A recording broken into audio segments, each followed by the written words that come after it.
You are now listening to Out of the Blank.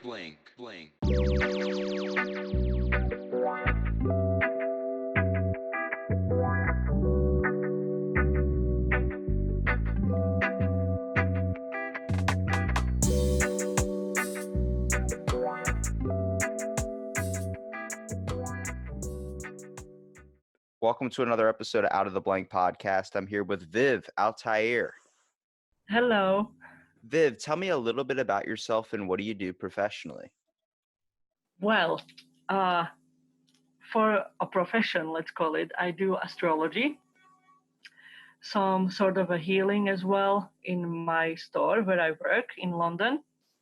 And also, I do private consultations about astrology and spiritual well being, let's call it, and, tarot readings and all of that. Now, what exactly, how would you explain that you study astrology? Like, I know that everyone knows the basics when it comes to just looking up at the stars at night. You can take it from an astrophysicist point of view, where you're staring at multiple things and trying to find meaning. But the one most people are common with, which is the 12 months and how they correlate to different symbolisms. Yeah, that's probably the most basics what everybody knows, or everybody probably knows, like the horoscopes, in the newspapers.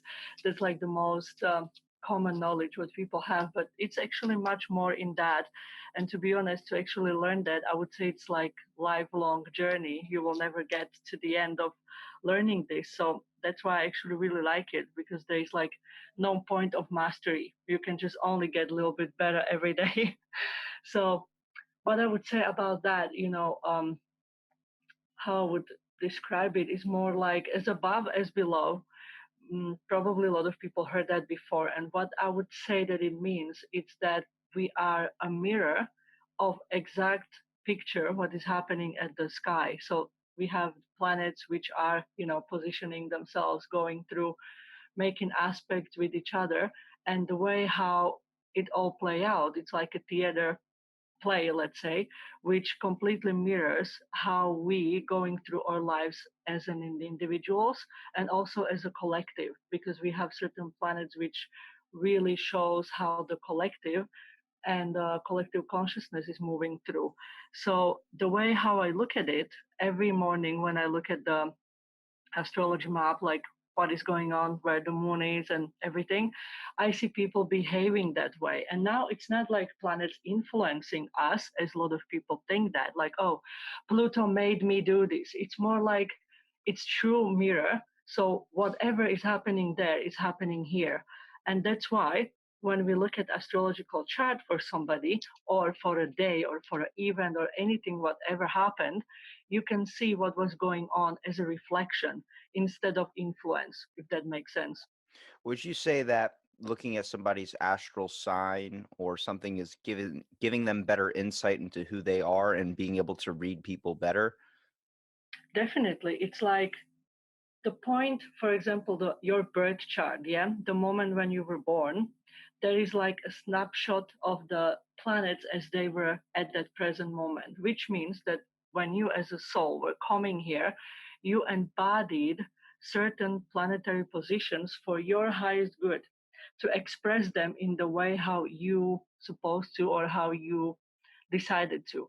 Now, um, if it's something like a manual for the soul to understand, like, okay, this is why I am like I am, this is where I'm going, this is why I feel, let's say, intensity in these places, this is why I feel like this is a tension here. So we can see all these challenges of the soul, we can see the purpose, we can see the gifts, we can see, the skills, and something like pressure points, when we feel like we would like pull our hair out because we don't understand why this is happening in our life.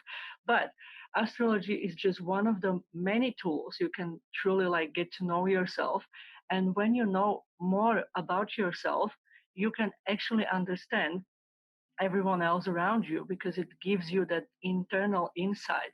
So I would say that astrology is one of those tools when you can truly go deep and understand what is going on in life, in your life, and maybe understand and be more compassionate and more kind to others because you know what the hell is going on, basically.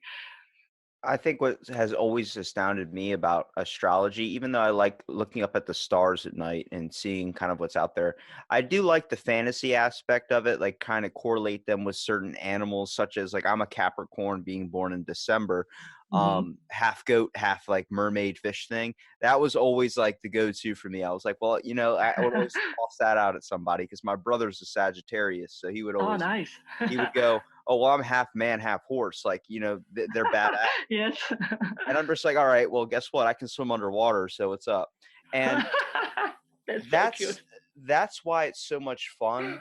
But when it comes to how a lot of people are you seeing a fascination with it, especially in like around in social trends today, a lot of people wearing crystals and these types of things is Oh, because yes. it truly lets you go down a rabbit hole when you start kind of using your imagination in a way too to be able to relate to these things. But what I feel like a lot of people get dismissive over it with, much like I do sometimes with myself, when it Hmm. comes to being able to read on a certain day, you get a different reading. Now, a lot of people would consider that you're willing a certain reading into being, such as like if you say about a certain day, like it's a Tuesday or something, and you Hmm. go, "Oh, today my horoscope says I'm going to have good fortune and all this." Now, Oh. is that actually how it's going to happen, or is it the fact that maybe you get that belief or that stuck in your head that creates a positive thing for maybe you to think that way and act that way towards throughout your day? Yes, yeah, I get you. Okay, this is a very good question. I'm glad you actually asked it. Okay, because this is, one of the common situations, right? So now, first, I will explain what the horoscope is. You can do horoscopes two ways. One is astrological technique, how we actually correctly do the horoscope, which is meant for your sun sign. Now, the other way, how a lot of magazines truly do that, that is the editor just pulls whatever from their head. And I've been there, I've seen it that a lot of these horoscopes in newspapers or magazines does not come from an astrologer. So you can read complete crap, and how you can spot it. One hint I will give you is that each horoscope for every sign is talking about the same field. For example, every person like Aries, Taurus, and all of that, everyone has something about your birthplace today. So it's actually impossible to do it this way. So you can, if you see it somewhere, you know that this is really wrong. So this is one point, yeah, point A. Now, if we go to the point B, let's say that there was a very, experienced astrologer who did sun sign horoscopes. Now, there is a technique for this, and that works. Now, obviously, it's very hard to because in magazine you have very limited space how you can actually express it. So you have to really put something, for 3, 4, 5 sentences to get it. So that's quite challenging, but how it actually works with this on a spiritual level is that you as a person you are vibrating certain frequency, certain vibration, and you probably heard about law of attraction, but Yeah. it's more like law of a mirroring for me. Now you can only match certain, let's say, information, knowledge, person, place, situation when you are on the frequency of that situation, that other person, that horoscope, whatever that is. Now, if this person who does the horoscope, let's say is an astrologer who has certain frequency, and you will read or you will come to an information what you consciously, subconsciously, and unconsciously are matching to. Now, for one person, this can be complete crap because that's how they actually view this entire thing. And for somebody, it might have like, hold on a second, I actually feel like this today. Now, when we come to the point C, you are basically matching the information you are reading. If you don't like the information or the place or the person, it's up to you to shift yourself. Now, each information has a level of consciousness, which means that some of these informations are very low. for example, like, oh, today you might go to an accident. This is a very low vibrational statement because it actually overpowers you. It's trying to tell you that you are powerless to something what can happen to you. This is no way in hell to do a horoscope. Or you can have a horoscope or anything, prediction, whatever, when someone can say, like, if you, let's say, follow your intuition today, you might understand that this can lead you to self loving action. Now, that's higher vibrational point, and somebody can feel positive, be like, okay, because we're planting the seeds with the horoscopes. So it's very important if somebody can actually do it that way, that you change someone's perception for a better. So not overpowering them or telling people like what is wrong with you or how you going down the hill or this can happen to you. It's more about, I mean, the right astrologers who are good in this should or could, in my perception, try to plant the seed of self empowerment. This is how it's supposed to be. So if you read something very kind of low and silly, you can actually tell what level of understanding and consciousness the person who actually wrote it is, and also their readers. Well, see, when I come at this, I try and tackle it like I have this belief that people give off certain energies, obviously, a certain Mm-hmm. emotion, a certain vibe. When you walk by someone who's in a bad mood, that kind of vibe seems like it hangs like somebody that didn't use deodorant, like it's a stink, you know? Yes, yes. So when it walks into a room, it can sometimes be so overpowering for a lot of people, that sense of thing of empathy. Now, I'm very, very open-minded. Mm-hmm. Um, where my fascination came with space came from looking through telescopes and going camping with my father and looking up at the stars and seeing so many of them out there, and now noticing that there's not as many anymore because of types of pollution. But when it Mm-hmm. comes to what really can bring an understanding or maybe a cusp of belief to how the planets align and all these types of things that go into your horoscope and what your astral sign is on the basis of the moon. Okay, for instance, when it's a full moon, some Mm-hmm. people are more awake, some people feel a different thing going on in their body, a different, like, it feels like they're hitting another wavelength. I mean, Mm-hmm. I was up 2 o'clock in the morning and I'm driving and the moon is bright open. I'm like, why do I never get sleep? And this always brought into a weird concept into my head about maybe there's a type of an alignment or something out there that I don't know entirely, and I probably will never understand it, but that has a correlation to the way we act. If the moon has been known to affect the ocean, who's Yeah, to say that it cannot affect people that are living on this earth? exactly. This is true. Yeah, and today we have a full moon, by the way, if you know that. Yeah, I do. I was out there looking at it. Ah, yeah, yeah, yeah, actually. I was see the thing is though, when it comes to the types of frequencies, I believe people pick up different frequencies that some people cannot as well. I believe that they're more in tune with their emotion or more in tune with their mind than certain people are, maybe on a different frequency or a different wavelength. That's why I think some people might have a psychic ability. Some people might be able to do things that seem impossible or unexplainable. But Mhm, when it comes to the idea of a horoscope, it gets a lot of bad rep when it's repped in a newspaper, mostly mhm, because they're giving you a generalization. They're not giving you a specific reading. So it's yeah. kind of doing falsehood to a lot of the people that do horoscope readings like yourself, type of things that use a lot of creativity and spiritualness when it comes to looking at the 12 zodiac signs. But what was always fascinating with me was my buddy is a Taurus. So they're known to be like, we looked up his horoscope when we were little kids. And he's known to be like stubborn, all these types of things. And they relate it, they Yes. relate it to like being kind of like Earth is the element that correlates with that. And it's funny because that reading that horoscope and looking at him, I'm like, this hits you to a fucking T. Like, this is you, man. Like, every time you're so stubborn, but you're always dependable. And then we start looking towards more and more and more. And when I looked into December, I thought I was a Sagittarius. I'm like, oh, sweet. I'm half man, half horse. That's badass. And then I found out since I'm at the tail end of it, being born on December 31st, I fall into Mhm. Capricorn. Yeah. And Capricorn, I feel like it was supposed to be like an earth element, but I feel like it's also on the cusp of with water as well. Because when I was reading about it, it said that the water was supposed to be compassionate, which is like using symbolism to use also personality traits. Hmm. Um, a lot of it hit to a T. Now, was I believing it because I was like, "Oh yeah, I'm definitely that way." I have no clue. But from basically doing this at the age of 14, all before like even my dad was kind of coming, he's like, "Yeah, this definitely like is this fits your personality perfectly."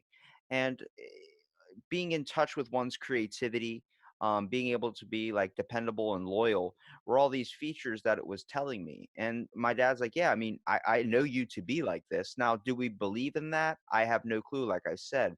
But I think what's so fascinating about it is the whole fantasy aspect upon it. I think, like, for me, I've always been fascinated with folklore and types of history. Hmm. So we can look over to when you start looking at the 12 zodiac signs, you're not only creating type of spiritualist or a naturalist type environment to be involved around, you're also looking back, like if we look at Native American cultures as well. So many times they believe that there was a spirit animal and these types Oh of yes. things. So this just turned into a different form with how astrology is today. Hmm. Would you say that, have you ever felt like you found your spirit animal or any other, like a spirit guide? Would you say that you know about them for My yourself? My aunt I did a podcast with is actually a spiritualist. I wasn't full on in belief of it, but when she started talking to me, it was about the characteristics that the animals could describe could be easily relatable to the way your personality is. And she told me is you have ADHD, you're hyper all the time around. All you want to do is slow down. She goes, your spirit animal is the sloth. And she told me that. And I was like, I've always been fascinated with the sloth. I've always wanted one. I remember I worked my ass off for like 2 summers trying to save up to buy a sloth. They're like, Oh, yeah, they're $5,000. They're not cheap. But wow. when I was hearing her say that, I was like, I'm a sloth, really? Yeah, because I can never stop moving. I always got to be doing something. I always got to be talking fast or have my hands in multiple different cookie jars. And she goes, just think about being a sloth. Just take deep breaths and let your mind relax and put you in a state of slowness. And when I found that I was doing that, my speaking started kind of feeling a little bit slower, and I was able to concentrate and think a lot more. Hmm. What would you say your spirit animal is? Well, I have a very strong theory about spirit animals itself. Uh, the spirit animal is, if we look at as you were saying, the Native Americans, they believe that the spirit animal is only one, and it is the mirror of your soul, your essence, which would be the animal you would shape shift through if you could.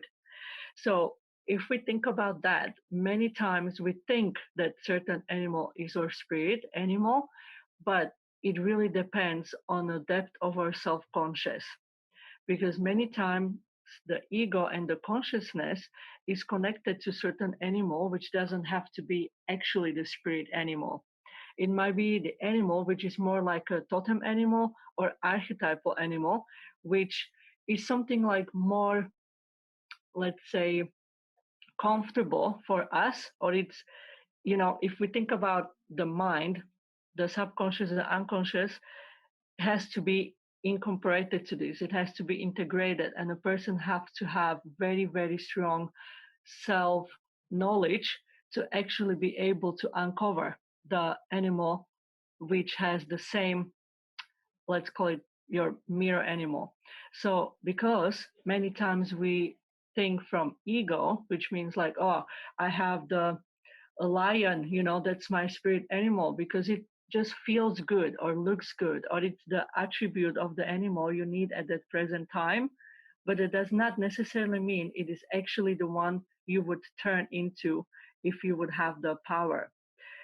Now, that being said, I have multiple animals around, but I don't think I know my spirit animal. I always call them, oh, this is my spirit animal, but it's also a not very good, it's not correct way to say that.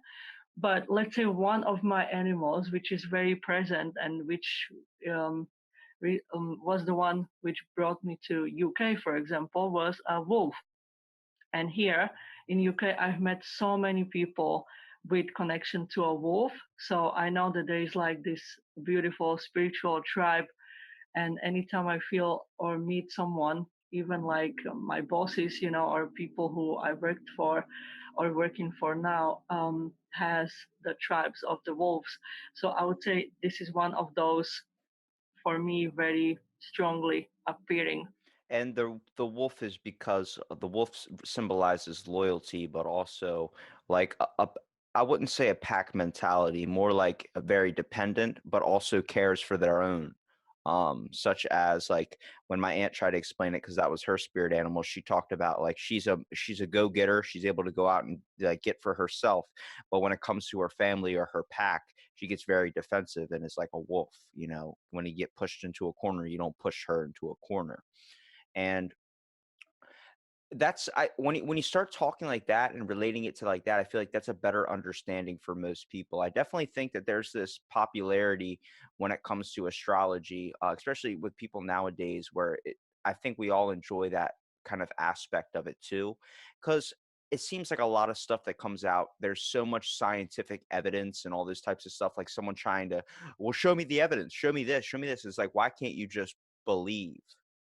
Why can't you just think this way? Why can't you just be open minded? Doesn't mean you necessarily need to believe 100% into it, but why don't you take a second and just try and have that little bit of mystery in life, which is why I think astrology, um it's definitely it's there for that. I like the whole relating it to the planets and things. But you said something earlier about a sun sign and how the planets kind of go in with astrology. Now, I know the basic 12 months of the year correlate to the type of horoscope signs and the types of animals that are present in it.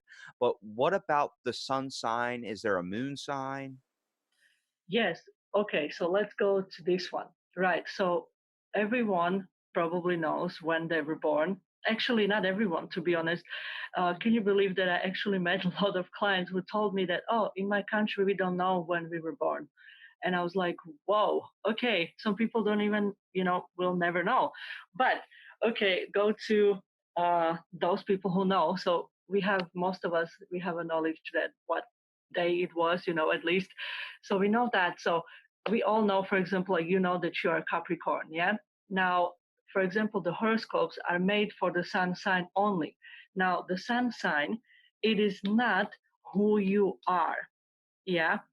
Sun sign is who you are becoming to in your life. What are you embodying? What is your journey?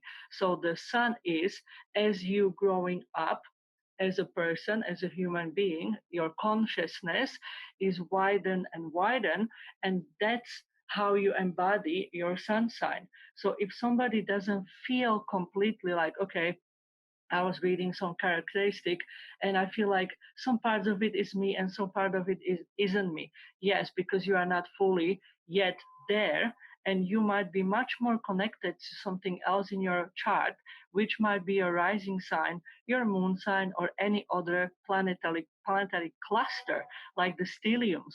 Because some people, for example, I don't know your chart, but let's say that you might have only Sun in Capricorn and you might have 5 planets in Aquarius. But you don't know that because you know, okay, I'm a Capricorn. So now you can think about that all these things, what people say about Capricorn, doesn't really fits with you so much. And you think like, why? This is crap. But if somebody like an astrologer or anyone else who actually understand it will show you your chart and you'll understand that you have 5 planets in Aquarius, and then you read more about Aquarians, you will feel like, oh my God, this makes sense because this is much more me because there is such a strong impact of another sign. So there's also a moon sign, and these 3 aspects, your sun, your moon, and your ascendant, are those 3 you have to look for and basically make your descriptions, read that and go a little bit into it. So it's going to put your um, personality into the puzzle, because you have the consciousness, the who you think you are, where you're going, then where you are coming from, which means the moment you were born, in the time and the place where your, let's call it, soul entered, to this three-dimensional world, you embodied from your ascendant. So that's who you are. That's your soul. That's your core, the inner self. And then you have your emotional self, something like emotional body, which is connected to the moon. So yeah. Oh, okay. Is that now that relates because the moon is seen more as what if you're if you're gonna look at the sun and the moon, it seems like the sun represents a more of a male type thing, and the moon represents more of a female aspect, just because on the way we've learned to correlate with color. We use red as being hot, we use blue as being cold and cool. It seems like blue is more in touch with an emotional side of things when the sun is more shown, I guess, to correlate with drive or more passion when it comes to, you know, getting something you want.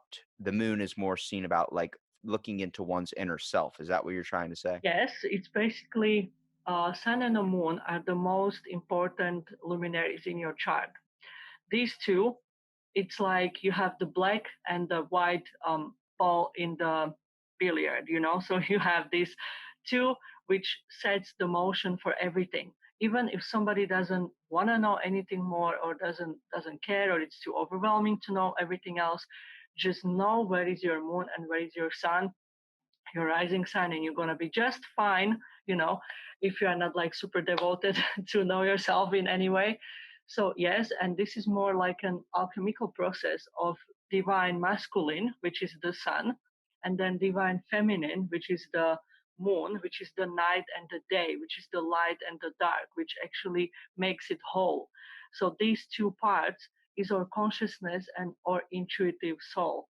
So this is these two things, and that's why when we look at someone's chart, we're looking for, I mean, I do it this way. I know that a lot of people just look at the chart as it is and they go overwhelmed because there's so much aspect in it, but I always set it like blank and I look where your sun appears, in what house, in what sign, in what degree, how does it look like, is it strong sun, and all of that.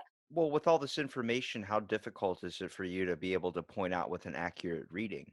I mean, I feel like with all these types of things, whether you look at the symbol of whatever horoscope symbol you are, then you look at the planet, also including the elements and the types of quality features that go into it. I mean, it's a lot like Roman and Greek mythology when it comes down to it. I know I'm fascinated with Greek mythology, so I know a lot Yeah. about like the gods and things. Like Yes. I know when you're looking at Roman mythology, that's where a lot of horoscope things relate to because the Capricorn I know is ruled by the planet Saturn. So Yeah. they relate that to Saturn was the father of basically all the gods or many gods. Hmm. Being like a top dog or, you know, it was when you start adding all these features, there's so much to it where it seems like you can get lost where a lot of people just want the simple just tell me how my day is going to go today, Yeah. it's not as easy as that. Like when it comes down to it, like they it's when you see a reading in a newspaper, when you see whatever, whether you're getting a personal reading, it's, I would say, not really a foresight, but it's more of a giving you a range of how your day is going to correlate. It's not an accurate description of it because there's obviously a multitude of other factors that can play into it. But it seems like it's going to go in that general direction. Hmm. It's always going to go to the general direction because I will tell you why. Okay, the horoscopes are always conjuncted to the sun. Everyone cares about, let's call it the ego, the presence, the what we know, we want to know what we know, this kind of thing. Like, okay, so today, for example, what do we have? Uh, Mercury, for example, in Sagittarius. Okay, so for Capricorn, that's in your 12th house, which means spiritual, developments, a lot of spiritual talks. You can have the so spontaneous download of informations and all of these things. You can get connected to your spirit guides through the dreams, whatever like that. But the point is that, okay, this is the conscious. We're still talking about the consciousness. So the horoscopes going around the sun, it's going to or pleasing or ego. But uh, for example, if I wake up in the morning I look where the moon is, because the moon represents people, the mood of the people, how we are going to feel today, not what we think we want, which is the sun, because the sun wants to go there and work and do this and achieve whatever, but how do we feel like today? Then I look at the moon. For example, now obviously, we have a moon in Gemini. So this talk, the spiritual talk at the full moon with, for us, Mercury being in 12th house, for us Capricorns, this is exactly what we are doing today together. So it's really, really interesting Well, passing these informations. when it comes into the houses, though, what Hmm. exactly do each house mean? If there's how many houses are there, and how do they be able to describe which each of them symbolizes? Okay, so first I will say one thing because I will forget it, that I want to say something about astrology, which I think everyone needs to understand, because I see a lot of mistakes. Even people who say that they just started do astrology, or they somewhere, let's say, in the middle of being astrologers, they do one mistake which I wanted to address. That um, the zodiac signs is the last layer what we need to be concerned about if we want to understand the astrology, because it's not about the, okay, I'm a Scorpio, for example, or okay, I'm a Gemini and it means this. No, imagine it like you have a tree, and the core, the roots are the planets, and from the planets the little leaves can go, and we are so concerned about the leaves. But what I want to say to people who want to understand astrology, first understand the planets. It's all about the planets. If you understand what is Saturn, you understand why Capricorn is like he is. But if we're going to look at the Capricorn and be like, oh, Capricorns are like this, it does not, it's like you would go from the end to the front. So it doesn't make that much sense, because you feel like you're trying to describe someone's behavior. You don't understand where that behavior came from, or why does it actually feel this way, or what is the archetype, because each planet has its archetype, which if we understand as people who like astrology or astrologers, we won't be thinking too much about the signs. We will see it through the planet, like, oh, there is a man and he's Saturnian.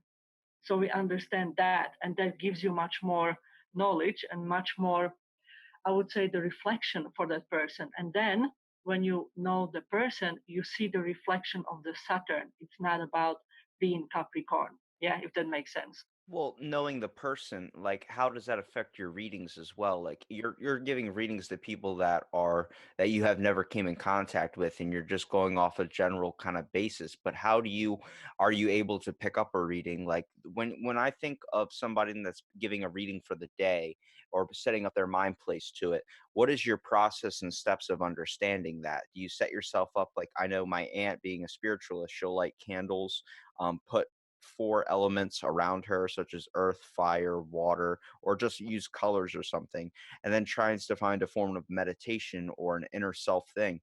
Now, when I say that, a lot of people are going to be like, you're batshit nuts. But coming from an understanding of where how far different traditions in different countries have hit different points on this, such as with astral projection, that is Mhm. common in Chinese tradition, and then linking over to other things as well. I mean, throughout the ages, man has looked to the stars for guidance, and it's this is just taken to a different form. It feels like people need to know how their day is going to go. So I wanted to understand your process of being able to read somebody and also being able to give a read of the day. Okay, so first of all, I don't do much of a reading of the day for people. It's more like when I go to, let's say, my Instagram, and I feel like today something, there is a pattern in the sky which affects us, because let's say it's connected to the moon or the sun, so we will feel it strongly. Then I will go and be like, oh, guys, today this and this is happening, this planet and that planet. So let's say, if you feel this way, I will tell them, for example, how they can go through this, or how they can understand, because there were certain days which had a very, very strong like, let's say, argumentative point, and I've seen people going crazy. There was so much anger. There was Mars with the Uranus hitting the moon. So I was like, whoa. So because of that, I come and say, like, today this is happening, but I don't do it every day, and I definitely don't do it for people like, oh, today you're gonna have this type of a day. That's undervaluing what I believe in. That's a little bit more like, I'm not here for that. But um, my process, let's say when I have a client at the work, it's like 5 seconds of a process because I don't have a time. It's like when a client walks in and they be like, okay, today I want to have a reading, because most of the time I do a tarot reading connected with astrological symbols in it and astrological dices. So that's all I have. So in that second, I only connect to my higher self, and I say to my higher self to connect to their higher self. So there is no me trying to feel their energy and everything like it, because I need more of a higher guidance to actually be able to give them not what they think they want or what they want to hear, but what they need to hear. I'm there to tell them information for their highest good, not for their ego. So more of a spiritual connection, because I feel like it's hard to get a reading of someone based on the emotions or types of things that happen throughout the day that can kind of impede onto giving a proper reading as well. hmm But I would say if you know how to not really like disconnect, but how to make the different connection. So for me, it comes a little bit like out of me, because I don't want to be one of those who just, there's so many let's say tarot readers or healers or astrologers who actually fully open, and then they just feeling you like a sponge. But this is where you will hear people to say that, oh my god, today I'm so exhausted, like people drains me, like all of that. This cannot happen if you know what you are doing.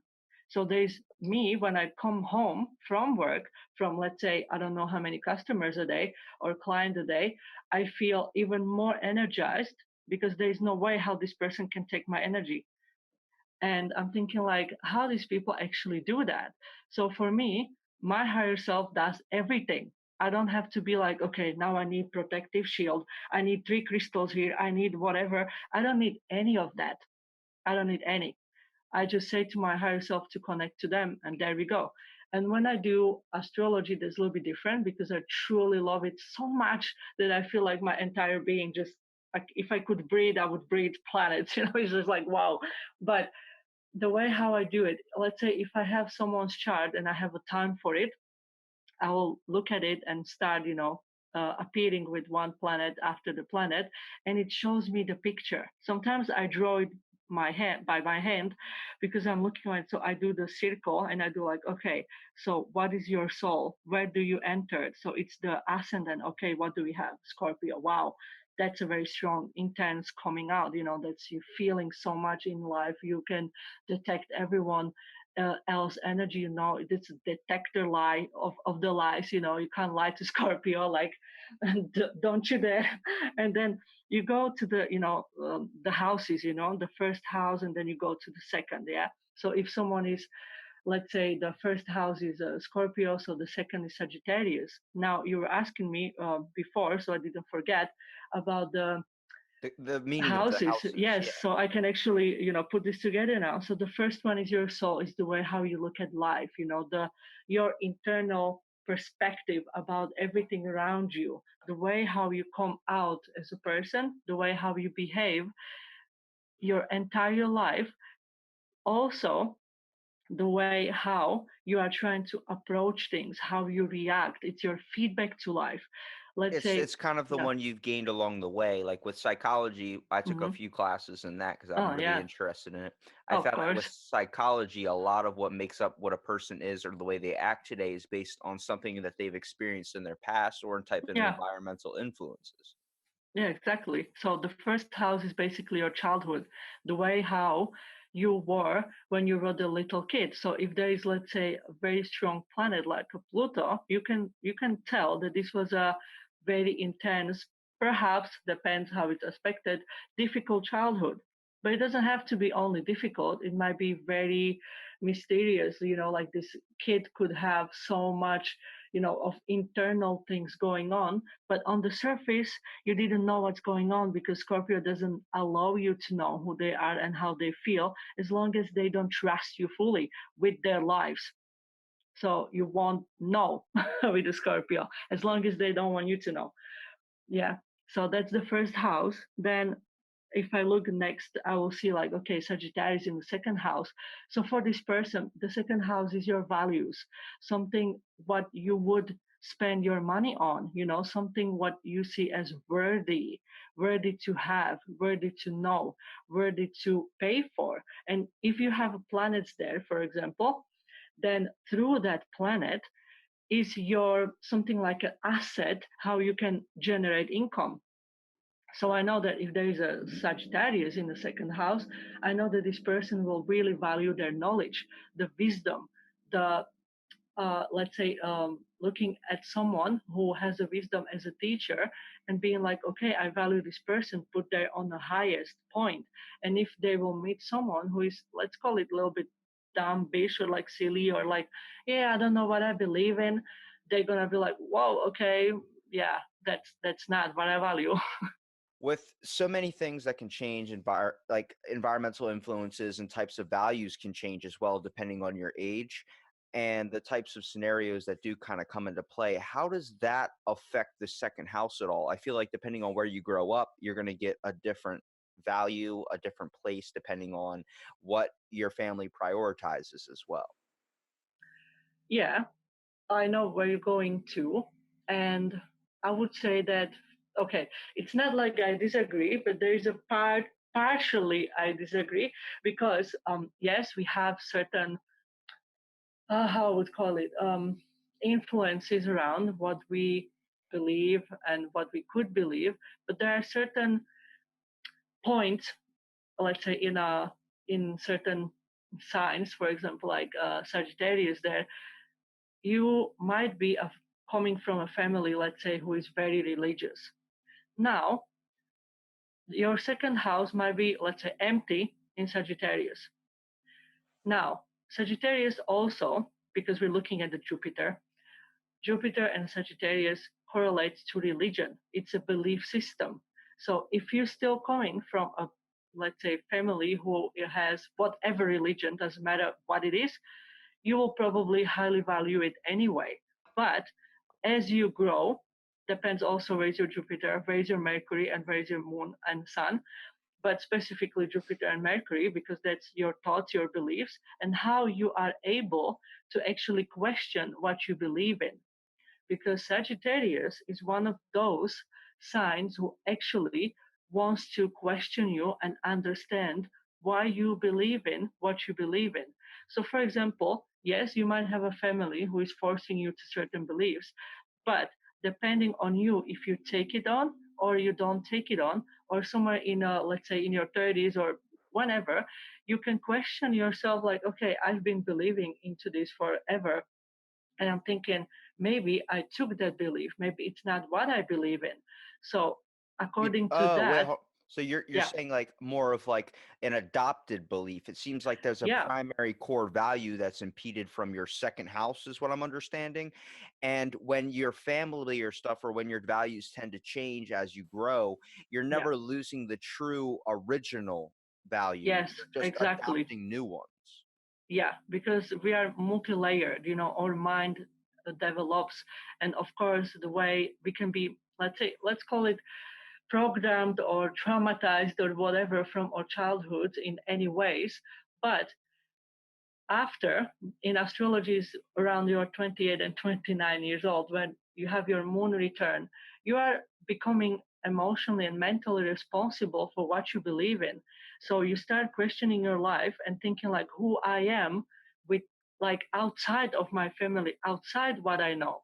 So if your second house is in Sagittarius, you are very prone to actually question your beliefs your entire life, and looking where is the compass, where's the north in your compass, where is your belief, what you are going after.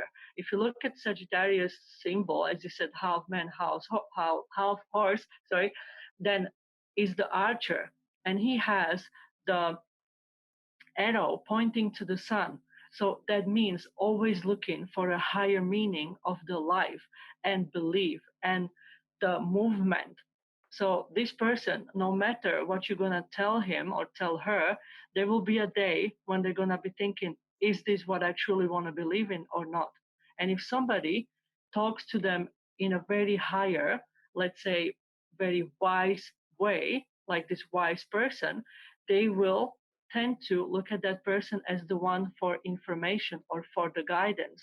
Or they can cut it and be literally thinking like, okay, I trust the universe. I don't care about what people say, because the Sagittarius is going a little bit higher. Like, where is the God? Where is the universe? What is the source? What is the meaning? Where is the spirit? They go very high. So you will definitely, at least on a very basic level, value people who are smart and who are internally intelligent and having this soulful feeling in their knowledge. And also, what relates there a little bit with Greek and Roman mythology is the fact that you're saying Sagittarius kind of look towards the sun or shooting above the sun, um, looking at that higher light. That's the god Apollo. Yeah. That's the god of the sun. So that's how I'm trying to understand it, like the way Hmm. you're explaining it, because Yeah. I'm trying, like I said, I'm trying to soak up the information as well too. Yeah. But it makes sense on what you're saying though. With the 28 and 29 is usually when people start to fall back to the original value, the one that is, I guess, that's usually around the time people start wanting to settle down with families, and that's where you get to see the common core foundation of Hmm. the original value take place. Yeah. There is your Saturn return. So I'm right in saying that though. Saturn return makes you around, that's, yes, you are, because the point is that everything happens in cycles. As the planets comes to the cycles, or life is, unfolding in the cycles, and we are no more, around 30 or 29, 30, 31, depends where your sun is and the Saturn and everything, you get your Saturn return. Now, this is the point around 30s when you suddenly start to feel like, okay, I might actually take responsibility for my life. Maybe this is not only just the fun, and actually, you know what? It's not even funny no more. I want to do this. I want to, I don't know, be better in that. I want to, like you said, I want to have a family, or now I want to have relationship which stays, fuck the one night stand or whatever like that. So there is this sense of inner maturity. And also, uh, around this time, as I was saying, 28, 29, you have the moon return. So now it's like you are no longer the little kid who feels like the life happens to you or people do this to you. So you are not this little victim no more that you just have to somehow find your way. Now you are the adult who can say yes or no, what I will throw away from my life, what I will keep, because the Saturn looks for the value, the structure, how I can build upon what I know, how I can build upon what I have with friendships, relationships, money, career, thoughts, beliefs, whatever. So there is this major hit, which a lot of people call the middle life crisis or whatever, which is actually incorrect because that happened when you're around 40, when your Uranus passing. So that's a different thing. That is the crisis. But this one is more like maturity, like you get serious within yourself. Yeah. Yeah, more like where people talk about like the brain's not developed until you're at an older age. More when you have time, you're just turning it into a different form and a better. I mean, that's for how most people are gotta kind of receive that information. Is that Hmm. around the time you're in your 30s and stuff is when your brain's fully mature. That's why they tell you not to do drugs and all these types of things at such a young age, because it can affect your overall growth. I mean, I Hmm. think I'm getting what you're saying. I'm trying my best here. I mean, it's You're actually very good. Yeah, you I, get me. at least I'm glad I'm getting it. Not too bad for a 20-year-old, trust me. But when it Yes, yeah. when it comes into the third house, Hmm. so what exactly is the third house? Okay, so we are still looking at the childhood kind of situation, but it's not the infant kind of cutie. Now, the third house is the way how you started to developing your mind. This is the Mercury house. This is the Gemini house. So how did you formed your mindset, your mind pattern. This is your first core beliefs you started to learn. So when somebody, because the Mercury and your mind, your logic, um, people think like, okay, Mercury is about communication and all of this. Yeah, that's the shallow point. I mean, shallow. That's the first layer. But Mercury has three dimensions. It's your conscious, your subconscious, and your unconscious. Now, if you want to go to, let's say, you are around 30s and you don't want to believe in certain things, let's say you might have some insecurities because you believe you are like this or like that, but you can question this belief specifically when, let's say, Pluto by transit going over your third house and you suddenly, or Mercury, and you will be like, oh my God, like my entire mindset and my perspective and perception is completely wrong, or I can be more free. Your mind does it all. Your mind is your manifestator. The reality you live in is your Mercury. So whatever you do with your Mercury, which is the third house, what you believe in is how you perceive your life and how that's that going to work. So now the third house is your environment, the environment you were born into, which is your household, the people around you, is the family members, specifically, most specifically is the sibling. So the Mercury also, if you have a sibling, shows, where your Mercury is in your chart.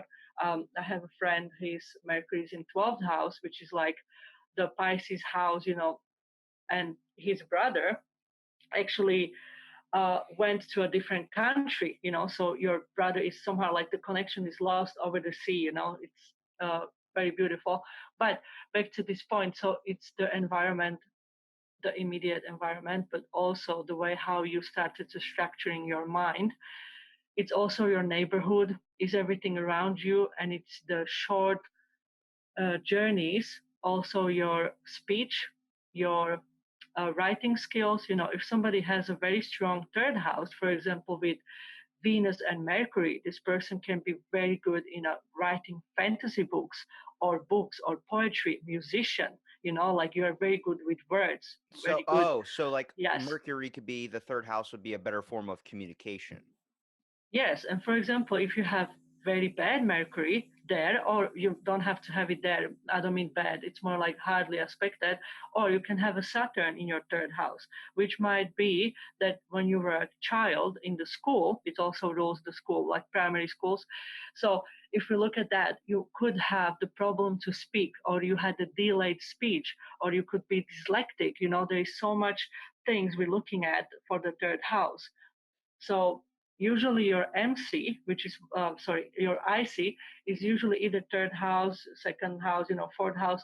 Through here is connected. So if there is your IC, this is very, very strong point that your siblings, your family, your environment is seen like that route you will always come back to, if you're heading to the world, and this is where you're coming back to. So it's very, very strong. I see it to be very, very important to see what is in your third house, how you expressing yourself, how you communicate. Sometimes I've seen one person who has third house in a Taurus with moon, and this person knew how to communicate, in a sign language. That was very impressive. Someone can have very, very strong intuition, but to the point that they know what you think when there is a moon. So it's a very interesting house, to be honest. Yeah. Yeah, the third house basically using intelligence and types of information that you're receiving from your family, neighbors, all these types of things to be able to Yes. form communicative skills such as like Yes. communications and intelligence. I think that's fascinating. Yeah. What about the fourth house? Actually, I have to say that you're very good. I'm talking here like 5 minutes, and then you explain it in one sentence. I love that. Well, I'm trying to understand it. It's a lot, but I'm like I I said, know. Yeah. I'm really open to learning, and I love this because I feel like at least I'm on the right track. Obviously, I'm kind of dumbing it down, but But it's that's good. Yes, we yeah. need that. So, what exactly comes into with the fourth house? Okay, so the fourth house, it's your family. It's there. If you have there some, let's say, we are looking at the mother father archetype when we come to the fourth house. it's your home, the way how you will create your own home as well when you will be, let's say, adult, how it's going to look like. Let's say if there's if you're rising Cancer, so your fourth house would be in the Libra. So we can say that you always will have a very beautiful, like eye pleasing house. Like you will always be, your house is clean, it's pretty, it might have a lot of what is it, paintings, like very nice color, shapes, like smells, like the harmony is beautiful. So you want your house to be your sanctuary, for example.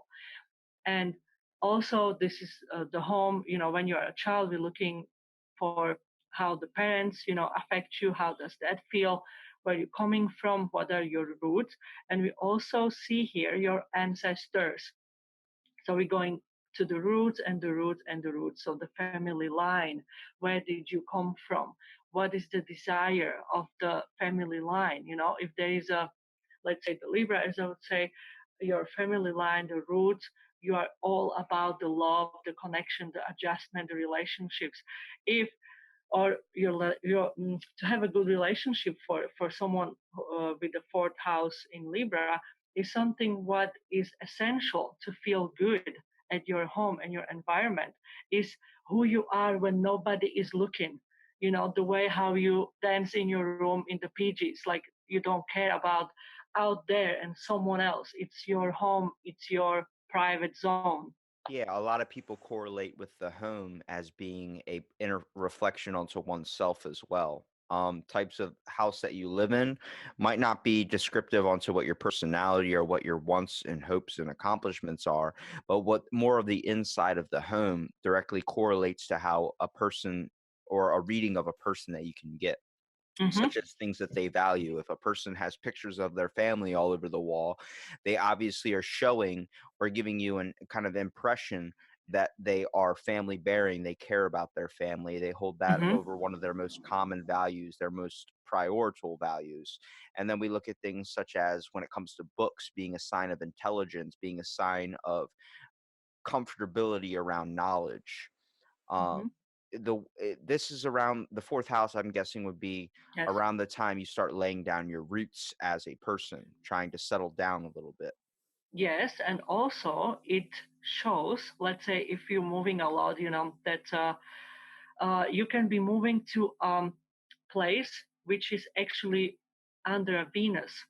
For example, you might find living, flat or house close to art gallery, close to fountain, anything which correlates to the ruler of the fourth house. So if we look at Libra house, we know that you might be living in a place with a lot of Venusian um, themes and topics. If there is a Capricorn, you might be a person who would like to live on like a higher places, like somewhere where you look out your balcony and you might have the view of the city because you want to be high up as the Capricorn, up there. Or your house might be looking very minimalistic with a lot of, let's say, stones, to be maybe more cold for someone, but for Capricorn, very cool, it's And like, that's yeah, that's that's because of the earth element, correct? That's why with the stones, and also when you're talking about being up on a higher place, yeah, goats are known to go up to higher structures to look off yes. and be above and observe it. Yeah, yeah, exactly. So, for example, the height or the higher point, or at least if you cannot choose that, for example, you might actually find yourself to be on the very high floor. My father is a Capricorn and he lives on ninth floor. And when I was on his balcony, I was like, wow, this is so high. But I'm Capricorn as well. And I was like, you know what? I kind of, I like this. I'm almost like my head is spinning, but I kind of like this. So I was like, yeah. So, I you like I might like be, heights, but I mean, I like being yeah, high because of the view, but I don't like the whole yeah. height factor. Yeah, exactly. It's like a double-edged sword with me as well. Like I'm not feeling that comfortable, but if it would be, let's say, a beautiful mountain and I would be like somewhere on top, I might feel a little bit overwhelmed, but I would still love the view. It's like, yes, I love it.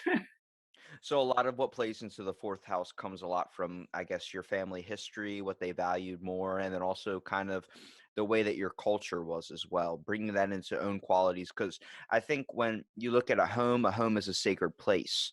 Yeah.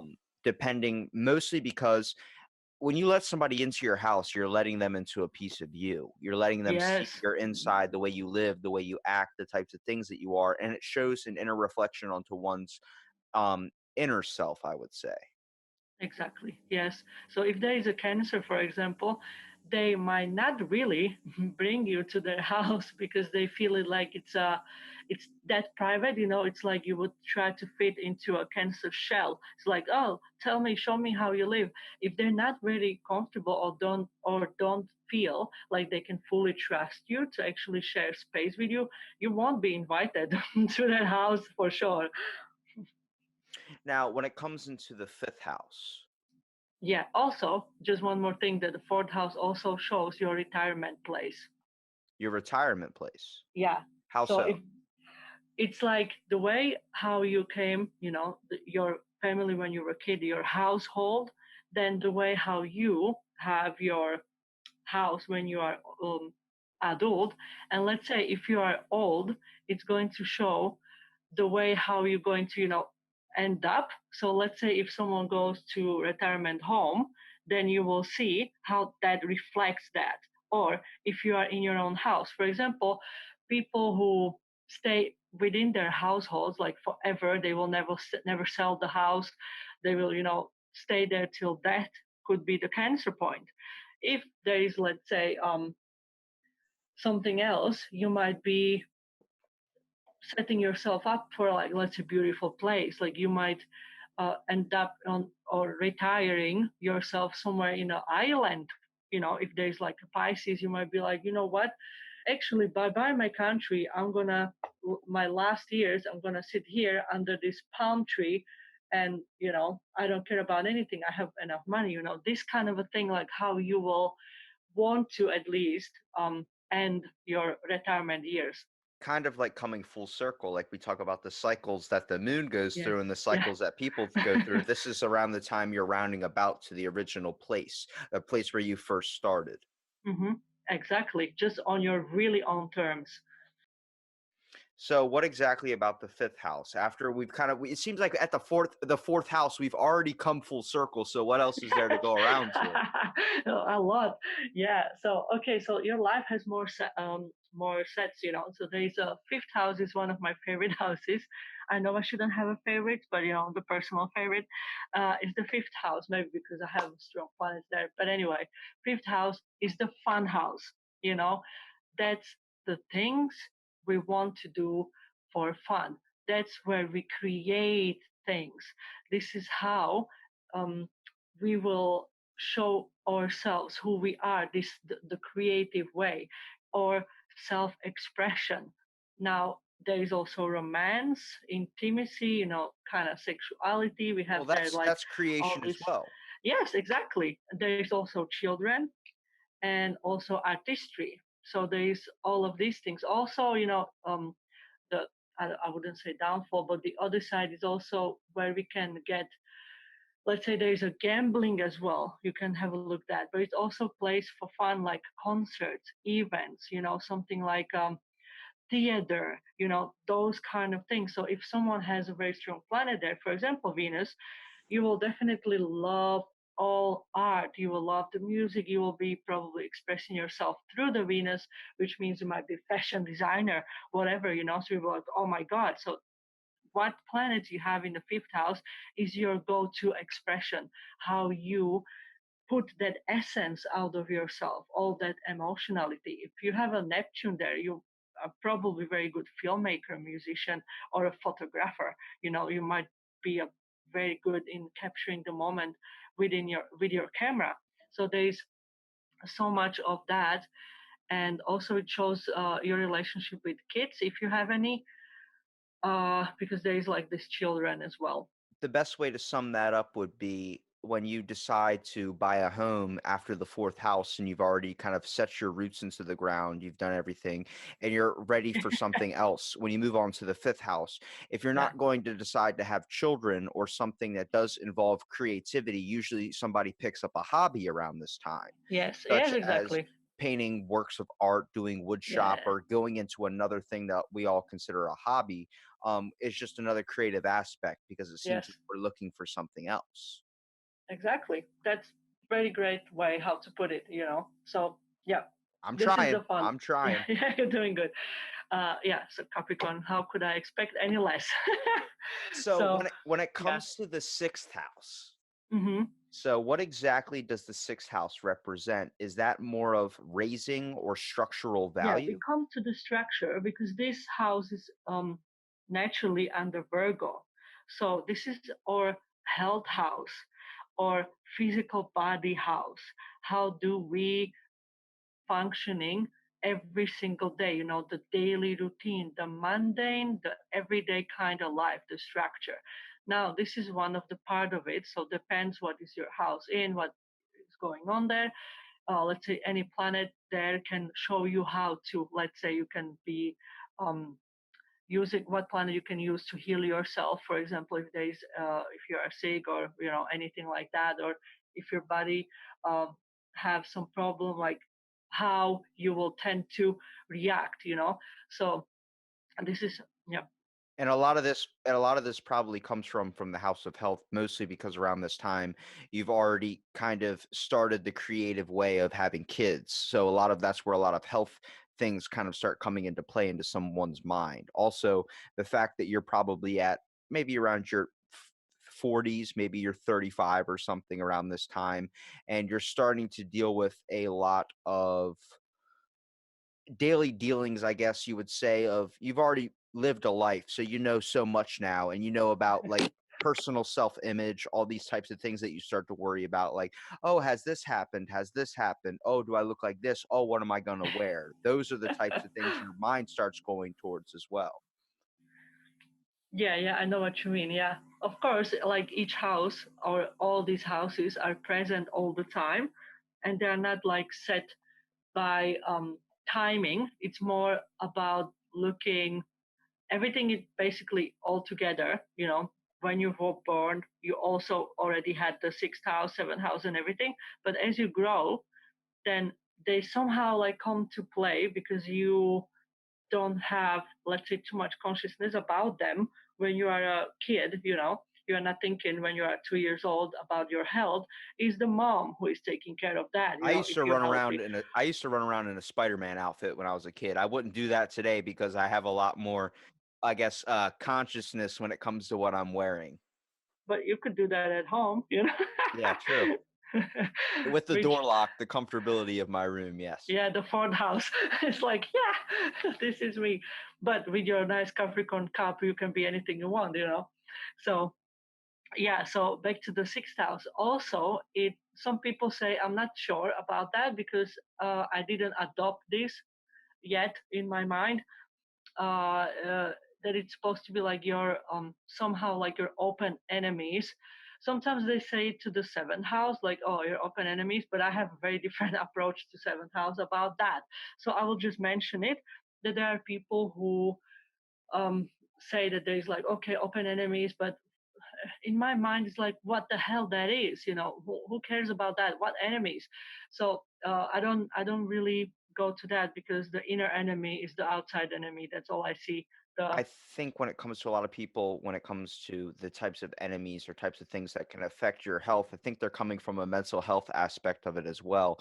We all know a lot of people that tend to be negative influences. And around this time, um, that's what they mean by sever your ties. Usually, when you have kids and you become more of an adult, you start to realize who is truly meant to be in your life. Usually, around this time, you start to cut off ties and stuff, which brings a really weird question on the aspect of we see a lot of kids nowadays, like around 17, 18 years old, that are now having children. uh, Do you think that impedes onto the housing placement? It feels like they have to rush their house. By the time they're 20, they're already at their sixth house when they should be really at like their third. And I think that's when we see it really not work out. Very little does it ever happen that a person has a kid at the age of 16 and then ends up living a full and complete life. It seems like a lot of things have to get rushed. And I feel like when they do that, it ends up messing up, and then they have to retrace their steps and be able to go through it through the correct process at a later development. Yes, that's true because everyone goes, as we were talking, there are these cycles, and if something is interrupted, like the cycle of you are going to become your own adult first, and then you can kind of like take care of everything else outside. If this is interrupted by, let's say, having a child in a very young age, um, there is a really fast forward, um, like speed up pedal for your maturity. It's like bam, because now you're responsible for another being, and you have to do a lot of things. And also it sets your growth internally to a different dimension. So the point is that you might not see that completely. I mean, that person might not see that completely what happened, but at the other way, the other hand, I would say that nowadays, when, let's say, when I was 20, things were looking very different. Even I'm not that old. And now when I see people in their, let's say, 1920s, they feel to me like when I was 26. Now we all know, like in a spiritual way, we know that everything is speeding up. This is not no more taking so much time, like it was taken, let's say, in 1930s. There were like no way in hell we would behave this way even within 30s. So it's more like when we were like 30. So it's more like, from my perspective, everything is really pushed forward. There's like this, okay, there's no time. We have to hit certain type of consciousness as a community, as a collective consciousness. So as these people come in, incarnating and all of that, and they're like, let's say 16 years or whatever, and suddenly they have a kid, it's really like sped up movement to developing. So in a way, the soul of that person cannot go through it if this is not desired by that soul. So the point is, you might be not consciously aware of it, or you might consciously think like, "Oh my Jesus, she is 16, and what is looking like? Oh my God!" But there is a part which was actually ready to take up on this and then have it in a different way, then learn certain things in a different way. So I know that, like, mind or like logically it might looks horrendous, but like deep down, this is not so bad towards having this experience, if It's that more makes sense.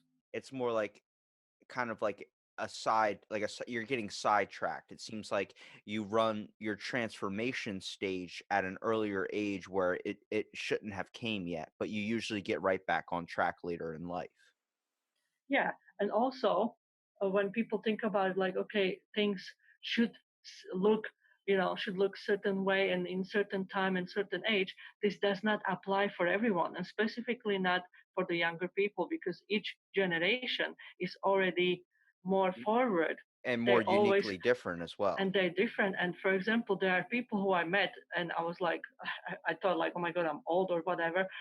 What is going on? Because these people are like, oh, I they don't remember the phone which you need to like do with your finger, like the one with the cable, like the very old type of a phone, because the thing what they actually grew up with was already everything is digital, and they did not have kids which were not born in 80s. So the point is that even from 80s till, let's say, if someone was born 1999, for example, these people don't even know anything of that. So I remember not having a phone. There was no computer. This is like the computer was looking very funny now. We have iPads. So someone who is 5 years old now, having an iPad in hand, would never understand me, which I remember not even these things existing. So for me, I'm like, okay, this is interesting. So you can tell that this person will be in a very different age, how they call it, like age of Aquarius. What they actually probably mean is age of knowledge and age of techniques, because it's quite very different. Yeah, it brings to light the Yeah, example. Usually, when I get in a conversation with someone, they say you're very wise for your age. yes, So, more yeah. like an intellectual grasp based on the way our kind of life kind of folds out. Yeah, but also you as a Capricorn, like Capricorn, Sagittarius, Pisces, and who is that? Yeah, that's it. These four universal signs, and Aquarius, yeah, these four tend to have that commonly said to them, like, oh, you more developed than your age, or like you don't look like to be this smart or something like that. Or these people will get it quite, because Very, they, I get very underestimated a lot. oh yeah, even when I was in your age, when I was 15, everyone was like, oh, you are just 15, you sound like 40. And I was like thinking like, oh, I will take that as a compliment. I Okay. read the dictionary. I'm good with words. That's all I know. Yeah. Yeah, so it's like, okay. When it hits upon the sixth house and the fifth house, we're seeing a little bit more of it coming back to caring and more of a type A creative, but also inflectual onto oneself as well. I'm guessing with the seventh house is when we start to look a little bit more towards other people, such as like your partner or types of caring. It feels like that's usually around when you're in your 50s is when you start seeing people become more interactive with the community, or your late 40s. Mostly because a lot of people around that time, they know what it's like to raise a kid usually, and they have a more of a sense of empathy towards others. Well, I wish that that would be the truth, but some people will never have that. But just to do the justice to the sixth house, it's not only your health and routine, but it's also the place of your little animals, your pets. So whatever you have in the sixth house can also show your little cute pet. Yeah, because usually if you just usually a dog or something, when a couple gets together, that's their first step before they decide to get a kid most of the time. It's kind of like the paving way, like, hey, let's get a dog first and be able to make sure we can handle this before we go down and have a child. Go down, yeah, that's right. Anyway, yes, yeah, yeah, basically, yeah, it correlates to that as well. And also it's your workplace, it shows your employer, employees, and the way how you actually behave at work. And it's very, actually, there's something very important to still mention in the sixth house, that the sixth house and your work dynamics with people at your workplace tend to replay the dynamics of your family. So whatever you did not kind of understood as a lesson, as a human being, as a spirit, as a person, as developmental situation, it's going to replay certain parts in the sixth house. So if someone has certain positions in the sixth house, you can tell if, let's say, you might have Saturn there. So you might be okay. So the dynamic of the parents can actually show up in your workplace. Showing kind of like values such as being hardworking and types of things that you choose to prioritize at your job. Yes, but also if you have a Saturn there, you might not be able to find a job for a very long time. There might be like this delay with feeling like, oh, I was applying for these jobs for a very long time, ta, ta, ta. But then if you will find a job, let's say your boss might be behaving as your mother figure or your father figure, or you might have the same dynamic struggle as you had with your parents when you were living with your parents or being with your Ah. parents, that Such kind of a thing. such as looking as your boss as your guidance, the one you kind of get your information from, like being able to kind of not really take orders, but more like look towards value and kind of, their judgment as well. That's a lot what people do as kids when they look towards their dad or one of their parents. hmm But it also might feel restricting or very, like you feel like you have to prove yourself when there is a Saturn, like, oh, I have to work, to prove my value, to prove my worth. With Saturn, you feel like I have to be good enough. Otherwise, you have that kind of dynamic going on there.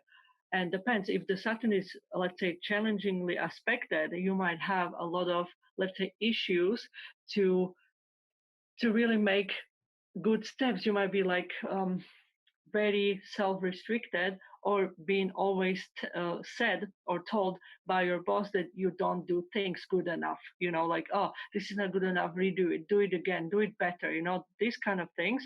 And you might be trying, going and going and going, and then you'll be thinking, okay, why am I always like having this type of bosses, or why am I always like not good enough? Because And you're that you're attracted to it based on how your household was as a kid. Exactly. So let's say if your father was telling you always like, okay, yes, you did this, I don't know, something, and now let's try it again. Yeah, so now we can do it better, or something like that, which could, let's say, traumatize a little bit, because you might felt like whatever you do is not good enough. This is going to reflect in your workplace.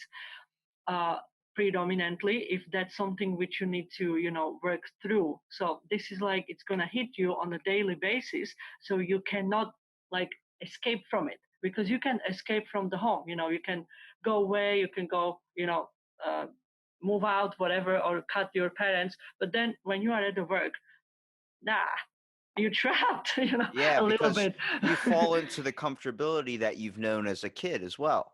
Like this is why a lot Yes. of, a lot of like therapists, I mean, to generalize for most of the people listening out there, it's what we call Mhm. daddy issues. When someone says, "Oh, they got daddy issues," they usually end up leading back into that basis on that's what they've been associated with at a young age as well.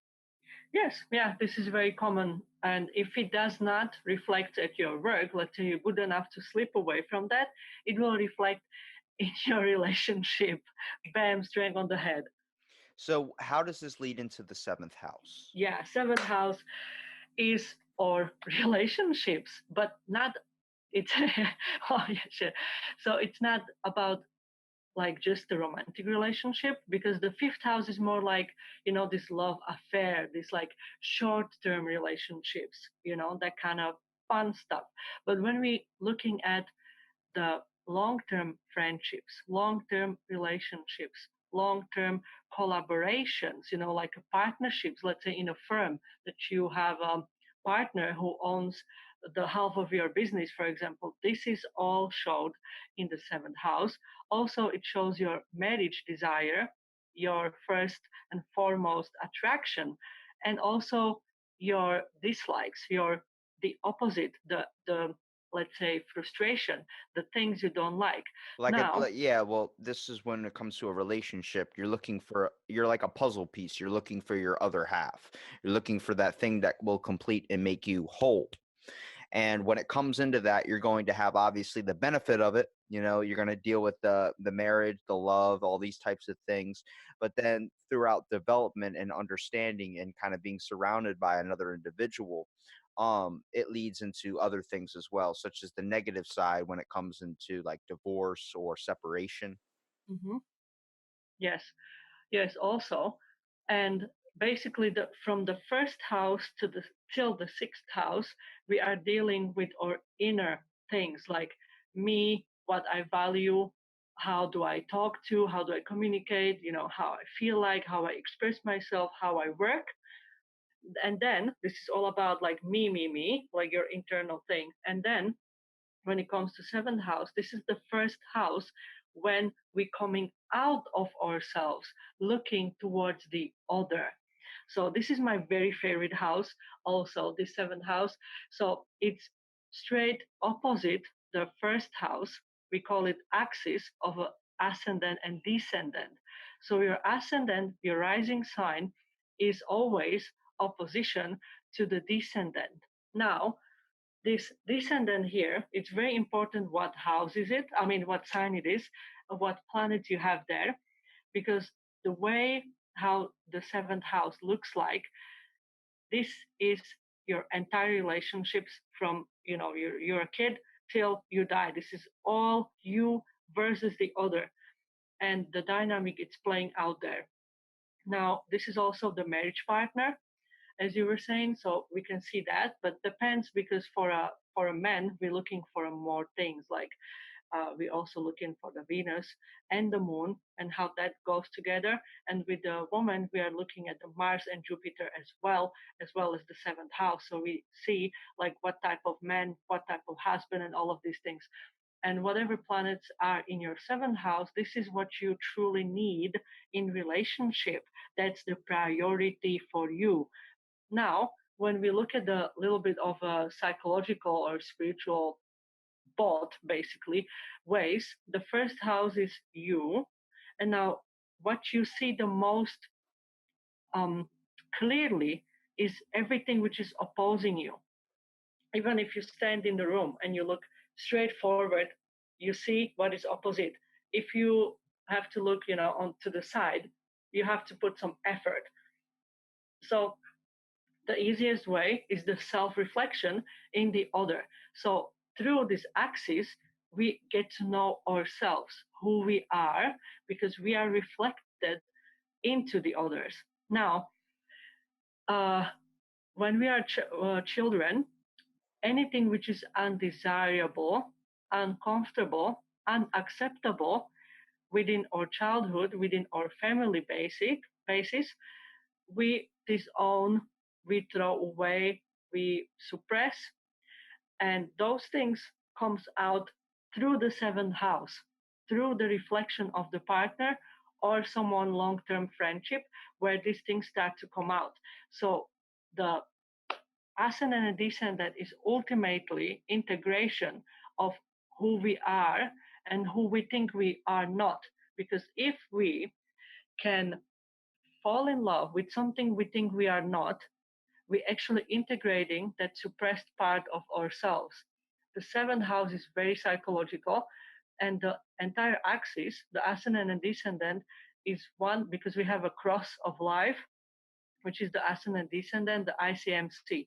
So these four angles are the most important in your life. It's something like the cross of your life, who you are, the your relationships, then your home, and then your purpose. These four points. So the ascendant descendant is really, really, really strong. It's the integration of yourself and understanding and love, compassion, all of that. It's under House of Libra naturally. So that is how we can consider the other to be part of ourselves. Now, if you take someone as part of you with full everything they are, the good and bad, the beauty, the ugly, everything, there you come to that wholeness you were talking about at the first place, but it's the wholeness of yourself, So not only finding with someone. finding one's true purpose, I would say. Yeah, because if you think about it, everything is connected to relationships. Relationships are everywhere, it's everything. Yeah, people So have relationships with food, yeah, relationships at work. yes, it's everything. It's literally everything. You and something out there, doesn't matter what it is, creates a third energy. And how that comes, that's the most important because that's defining your quality of life. And now with all this that we've already talked about, what's left in like the eighth house and the ninth? Like, that makes no sense of how like all this is already encompasses in the first like seven houses. What else is there left to discover? Oh my God. Okay. There's a lot to discover, specifically in the eighth house. Like you will be, do you actually, have you seen your chart? Do you know what placements you have? I have no idea. All I know is I'm a Capricorn. I'm half goat, half mermaid thing. Okay, mermaid, right. Okay, did you Well, if you actually, if you say half fish, you look like people don't. I don't know. It just sounds a lot better if you say half mermaid. A lot of people are like, "Oh, mermaids are awesome." Like, I know. yes, but did you actually know that the original picture of a Capricorn was not with a mermaid tail? Yeah, it was just a goat. Uh, Actually, no. It's the half goat and half shell. Oh yeah, okay, I know Have what you you're seen that? talking about. Yeah. Yeah, isn't that great? That's very interesting. I didn't know that for a very long time. Now that's supposed to represent water as well, right? Because it's like a combination of signs. Even though the primary half is the goat, which represents the earth, there is a slight little infringement of what you would call the water element. Do you actually know why actually the Capricorn is so much connected to water, even if it like logically makes no sense? I'm guessing because of how closely water and the earth element are affected to create life. Okay, that's a very good point. But also, I mean, uh, when we look at astronomically a little bit, um, with the Deneb, which is the star in a Capricorn constellation, is actually conjuncted with Neptune, and Neptune is the sea. Neptune is the water. There The is a water point, planet. yeah, the Yeah, water planet. related to the god what they call Neptune or Poseidon because he controls Yes, the ocean. yeah. So basically, because that star in our constellation is basically conjuncted together, which is the strongest, I mean, brightest star what we have in our constellation, it makes us half water. So now this is like the beyond why we are actually so much connected with this. Okay, yes. So there was just like a pearl on top. But, Hey, I'm still sticking in. I haven't tapped out yet. okay, good, very good. Okay, so back to the eighth house. So this is the Scorpio house. Yeah, by nature, this is a Scorpio house. So this is the Pandora box. This is our emotional, psychological territory or Now, unconscious. you say Pandora's box. Immediately, I Yeah. start thinking of the secrets, the Yes. the Yes. way our mind thinks that we're Mm. afraid to show to other Hmm. people out in the world. Yes, exactly. So there are your deepest psychological blocks, fears, all the insecurities, the hidden, secrets, buried things, a lot of intimacy, and also raw feelings. There is a underworld, kind of underground, everything what we don't want to deal with, what we don't want to be, what we don't like on ourselves. All these things comes there. That's a lot when it comes to like if you want to relate the eighth house to like you said before the sex and all that and the desires Yes, and stuff. yes. A lot of what we're afraid to show that we keep in The Pandora's box. taboo, yeah. Yeah, the taboo stuff, which is a lot of sexual things and also Yes, preferences too. intensity. Yes, A yes. lot of people are afraid to show off a kink or something that they're interested in fear that others might judge them. Exactly. So everything which is basically judgeable, not acceptable, or fearable to have, feel, express, say, show, it all comes there. It's like the basement we lock and don't want to know about it ourselves and never ever to show that someone else. So this is also like our transformative house. This is the shamanic shadow work, inner journey, psychology, deep healing, the mystery, the misery, of course, the crisis and the transformation. Also, this is an ancestry house in the way that we're going to like the depth of that, the rebirth, how we can change, how we can regenerate. This is our own internal phoenix. And also, like if we go a little bit away from that, is also this is if someone has a strong eighth house, they can be very good psychotherapists, because these people know how to dig in the darkness and how to pull it out and how to make you feel okay about that. Yeah, It's amazing. best critical thinkers. A lot of people that can siphon out the desires, siphon out the wants, siphon out that passion drive. The easiest way to explain this is I work out a lot.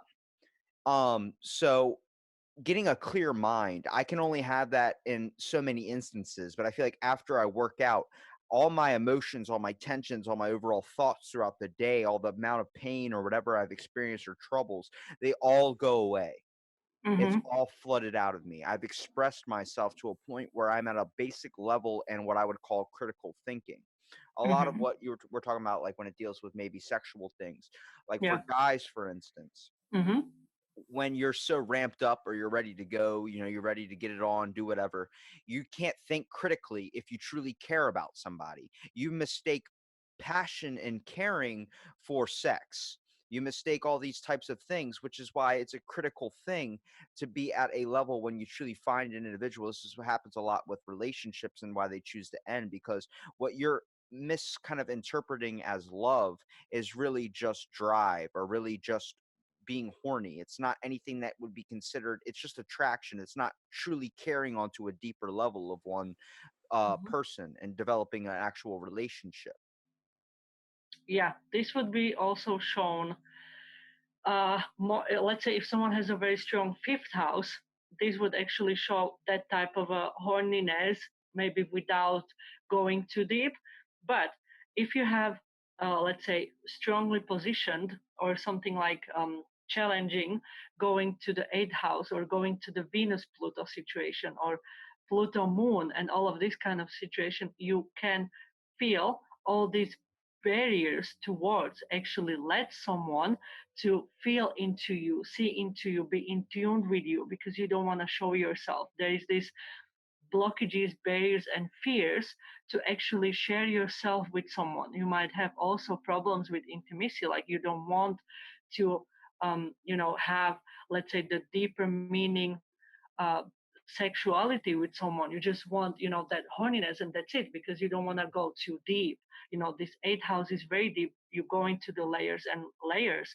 And if you have someone like who hits your core, who actually triggers your eighth house, you might actually flip to very, let's call it a dramatic, possessive kind of things, or very much self destructive things.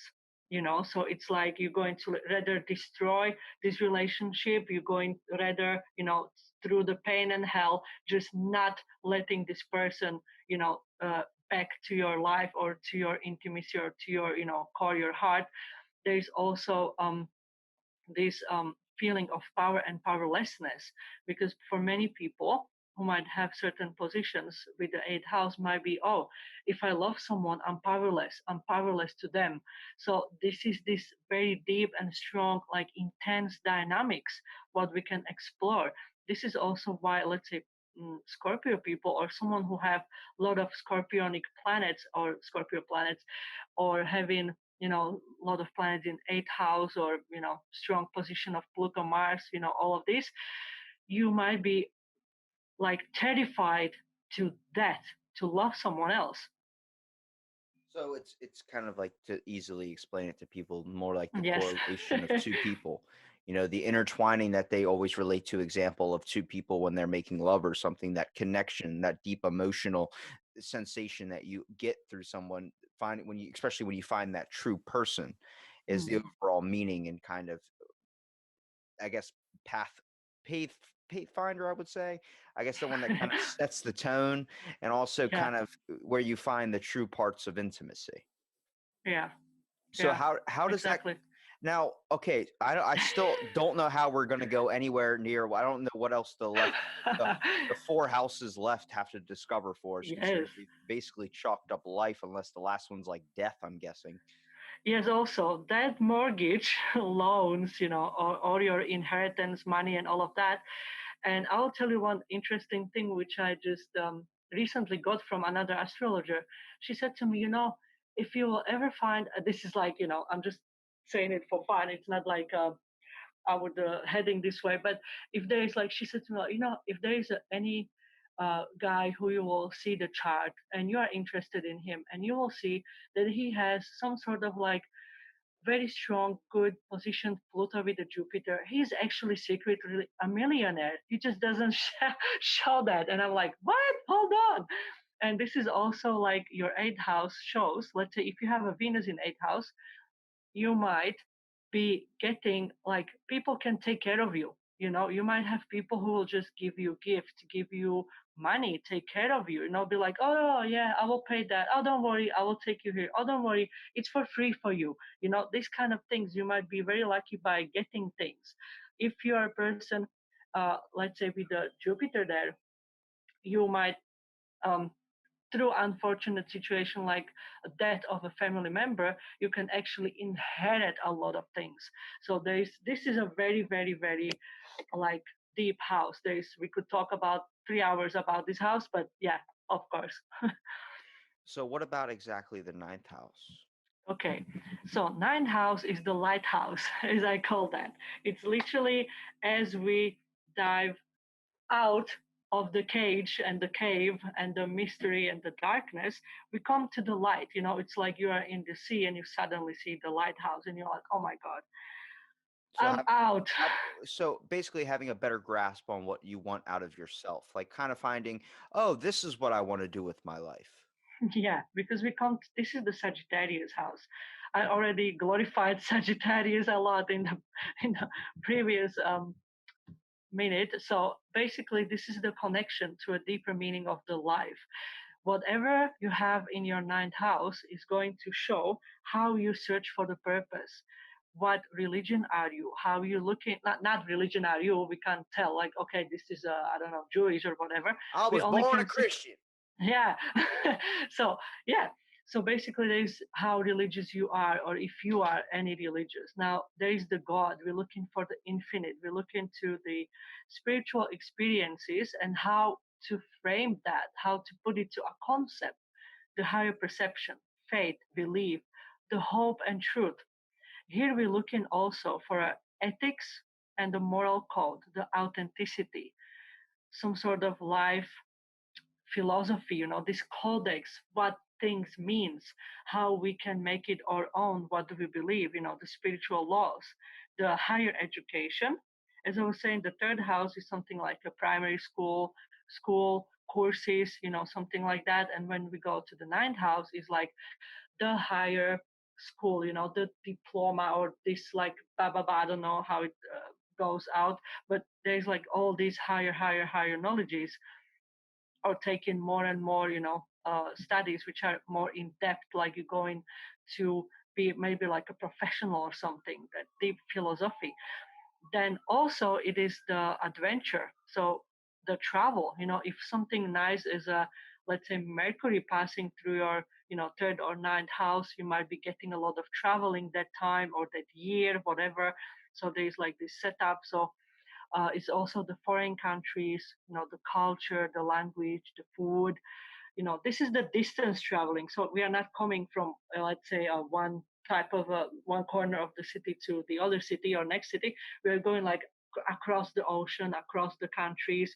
This is the long distance situation. If you have a Venus there, you might find your partner on a very far holidays. Um, um, my friend, she had a Jupiter passing through her 12th house, which is like very, very far. And she went from Europe to Cyprus and she met a guy there because for a woman, Jupiter is a partner, can also show your husband qualities, and all of that. So I was thinking like, whoa, but she had this in her solar return, which is something just for the year. So, and that year she actually went, to this Cyprus, and suddenly she found like someone there, and I was like, "Wow, like that's so nice." So we have that also, and this is the expansion, like, or it's not only the thing what we believe every day, like okay, this is A, this is B, this is the logic information, how we get to the A B, but here is like the beyond, entire world. Oh, that's why you call it the lighthouse, kind of piercing out into the darkness Yeah, and yes, yes, finding something. That's what yeah. lighthouses were for. Yes, yeah, and environmental kind of things, like Sagittarian people are very good in being humanitarian, like at service. So if someone has a very strong planet, for example, your sun is in ninth house, now you might find your purpose to be at service to the world, to the community, to the environment. You might want to have a meaning that you will see that whatever you do as your career, as your being, like how your consciousness and who you are can actually, fit into something which has a meaning for everyone. You want a better world, you want a better, sometimes if let's say that your house is nine houses in Sagittarius and you have sun there, you might be a person who may travel to I don't know, Africa or Cambodia or whatever, and be like, okay, I'm gonna, put the money so these people have a education, because you care so much about other people's education, their knowledge, their growth, their expansion. You get me, I guess. So where does this lead into the 10th house? Because Yeah, we're if you've already found what you want to do, and now is the 10th house just completing what you want? the 10th house is actually your profession. We are looking at the Capricornian house. So this is yours house and my house. Oh So this, shit. Oh shit, yeah. I don't even know what I want to do yet. Well, let's see what you have in your chart.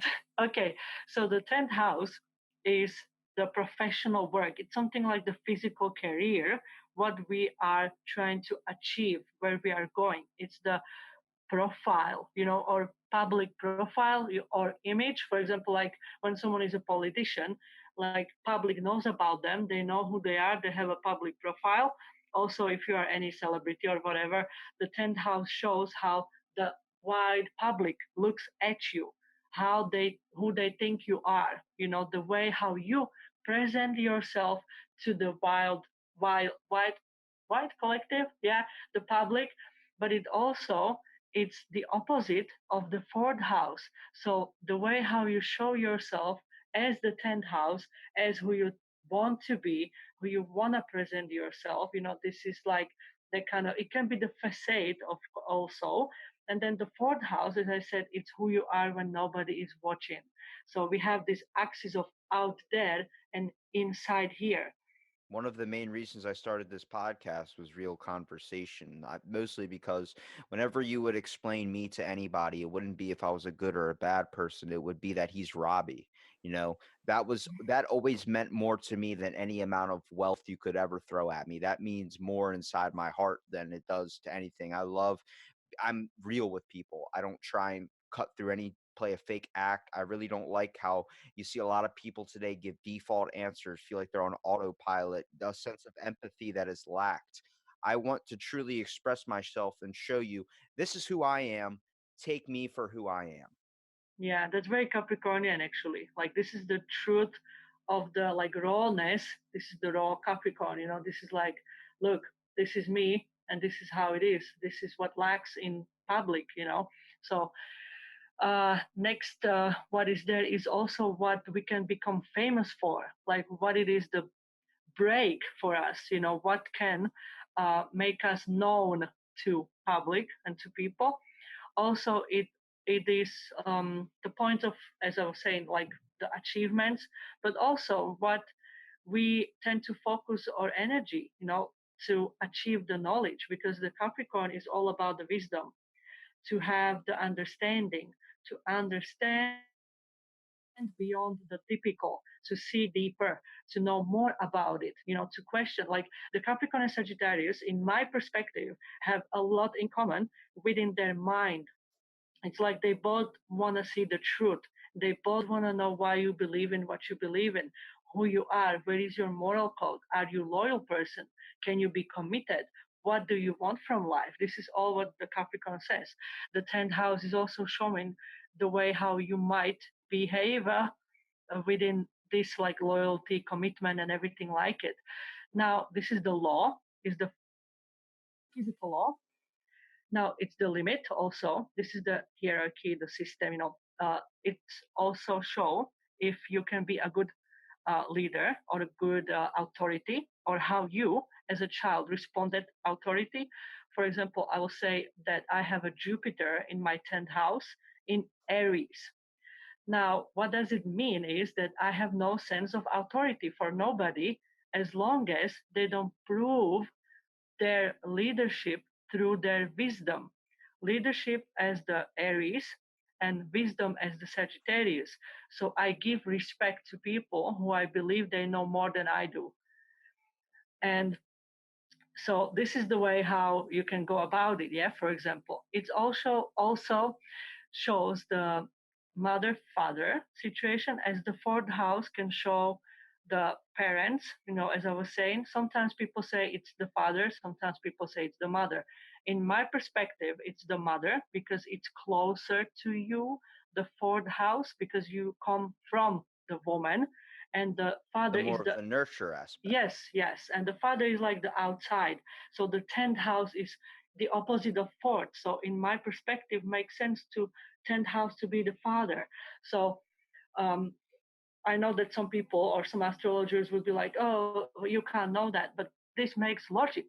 For me, it's logical because you as a child have more closeness with the mother. You drink her milk. She is the one who And had being her. around her most Yeah, of the time in your yeah, developmental years. exactly. Yes, yes. So for me, the fourth house is the mother and 10th house the father. So the father figure we have here as well. Now, management of responsibilities, the way how you look at the time, you know. Let's say if someone has, let's say like me, Aries, house, 10th house in Aries, you want to do everything quick. You're just like, oh my God, I'm wasting a time. I'm wasting a time. Well, I'm always on the speed. Now, if someone has a lot of planets in 10th house, which is more than two, it's like three, four, and onwards, this is a very prominent career focus. And this is like, I need a tangible recognition, success, my own projects. I need to be self employed. I need to have a company. This is a value in achievement, you know, all of that. And also, you might have, if you have, let's say, sun in 10th house, your luminary, your primary planet, your sun there. Well, the sun would represent the father. I think what you're trying to say is that the 10th house represents the father because of the authoritarian role that a father usually represents in between a parent relationship. The mother being like the moon, more nurturing and caring in a sense of empathy and more emotional Exactly. side of things. Yes, you are really good in this. I really love how you're explaining it. It really like goes together with what I'm saying. Well, Great. so what exactly comes into factor then with the 11th house? It seems like, is this going to be more of a developmental thing for as you as a person? Because it seems like throughout the houses, we're pulling a lot of inferences, which I guess you could say throughout your whole entire life, you kind of grow up to end up being like your parents. Depends on your level of your consciousness, how much resistance you actually have to be like your father or the mother. Yeah, there is a lot of like psychological points because some people are happy and very like, oh yes, I want to be, when you ask them like how you want to be or whatever, they will tell you that, oh, I just really want to be like my mom. She's amazing. I love her. She's my And a lot of inspiration. people want to go against what their parents were based on Yes, how like their parents. nothing like you. Yeah. Yeah. So that's about that. Okay, so the 11th house, this is a Aquarius house. Yeah, so we are going towards the wide community. This is Wait, the, yeah. can I make a speculation on what the Yes, 11th house would be? yes, come. You said Aquarius, so that means fish, right? Aquarius is actually an air sign. It's an air sign. Yeah. Okay, I was about to say because I thought Aquarius represented water, much like the Pisces a little bit. Yeah, it's funny because this is one of the strongest misconceptions in astrology whatsoever, that people think that Aquarius is actually like a water sign. And I just can't mention this enough to put this out of people's head. It's So, probably because Aquarius, when you think of Aquarius, you think aqua, and then you think yes, water. exactly, yes. But if you look at the, I mean, I get it. I get why people think that. It's not like judgment. It's more like, oh, please, this is air sign. Come on, people. It's like, please learn this. So, the Aquarius, if you look at the, when people Google the picture, how the Aquarius is symbolized, is usually it's a man or like a human figure with um, the water, canister or whatever that is, and he is pouring like the water down to the earth. Now, what does that mean is that the Aquarius is above giving the resource to everyone with no difference. Now, the water is the life source. So basically, for Aquarius, if you know someone or you get to know someone who is like strong Aquarius, you won't stand a chance if you want to do a hierarchy with them.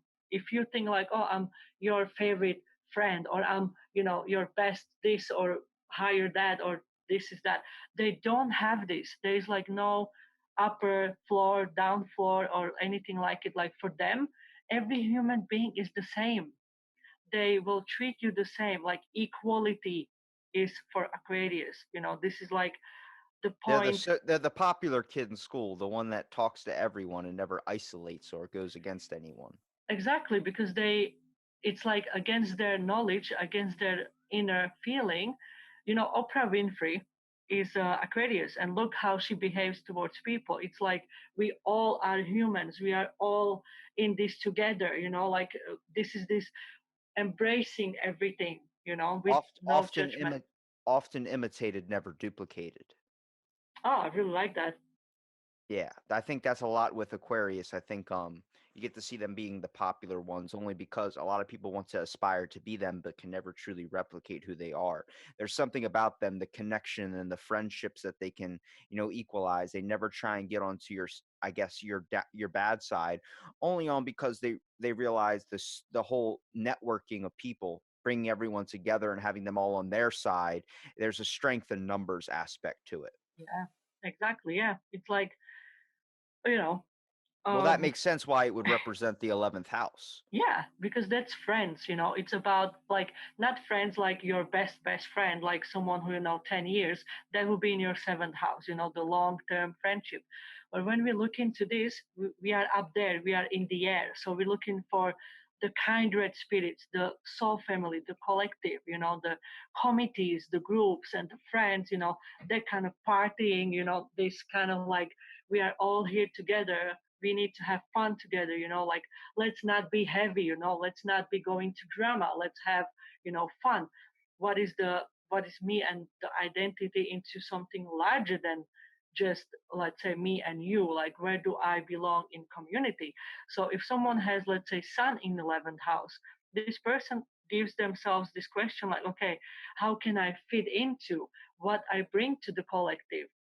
I want to be, the center of the group. For example, if your 11th house is Leo or something like that, you might want to take the center and do something big.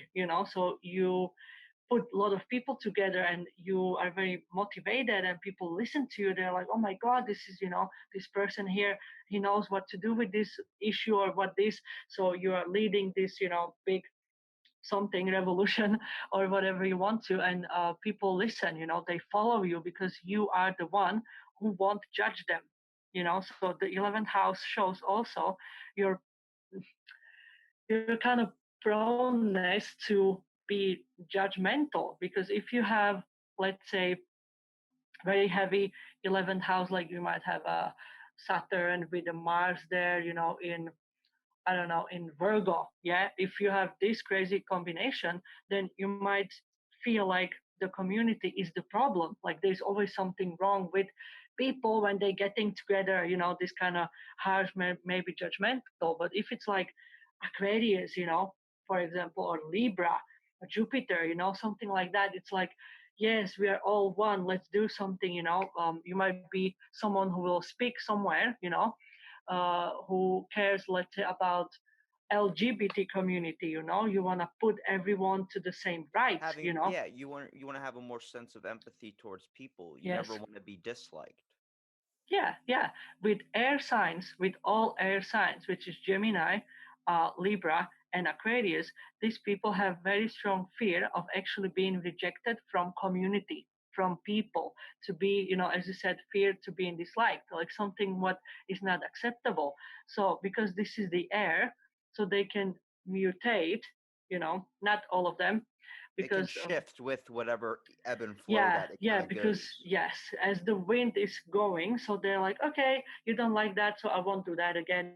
They go there, so that's why they're the most likable from all the signs, most probably. Like this general point of being liked. If there is a Libra in the house, I tend to be like, oh my God, there's this Libra friend. Like I have to go there. Like I feel so good. Like she never judged me. Oh my God, my friend here. So I'm even like that. Being like, I love these air signs because I know that I won't get that kind of, let's call it bitchiness, like, oh, I'm on this side, and you are wrong, and this is all wrong. They won't take a side. They will be like, okay, let me see, let me put A and B. Finding Yeah, common ground so you're not feel like you're favoriting somebody else over someone else where someone's feelings could get hurt. yeah, exactly. So there's also a support, let's say, if we look like in terms of the house, there's also like the friends we actually attract, like who they are, how they behave, what is going on there. It's something like if you stretch the attraction of the seventh house, if that makes sense, that type of a thing. Also, how we looking at the ideologies, how we share our mindset with other people. Also, we have the technology there. The science sphere is coming to the 11th house. Let's say if you are a person who is developing something technical, I don't know, new phone, or you are somewhere in a lab trying to get the breakthrough in something, this is like under your 11th house. And let's say you personally in your chart, something big like, let's say Jupiter or Uranus, which is ruling Aquarius, so ruling basically the 11th house. If something hits, by transit, um, I mean, let's say Uranus hits the 11th house or something like that, you might actually get a very strong breakthrough, which can benefit the collective. Like someone could, people who developed, let's say, a mobile phone, they would definitely have something strong going through, or having these planets very strongly aspected in their lives, so they could make that technological breakthrough. It's like, okay, because the phone is now connecting everyone at the world, the internet, the web, this is Giving so everything. much interaction between so many Yeah, people that you might not come in contact with in your yeah. everyday life.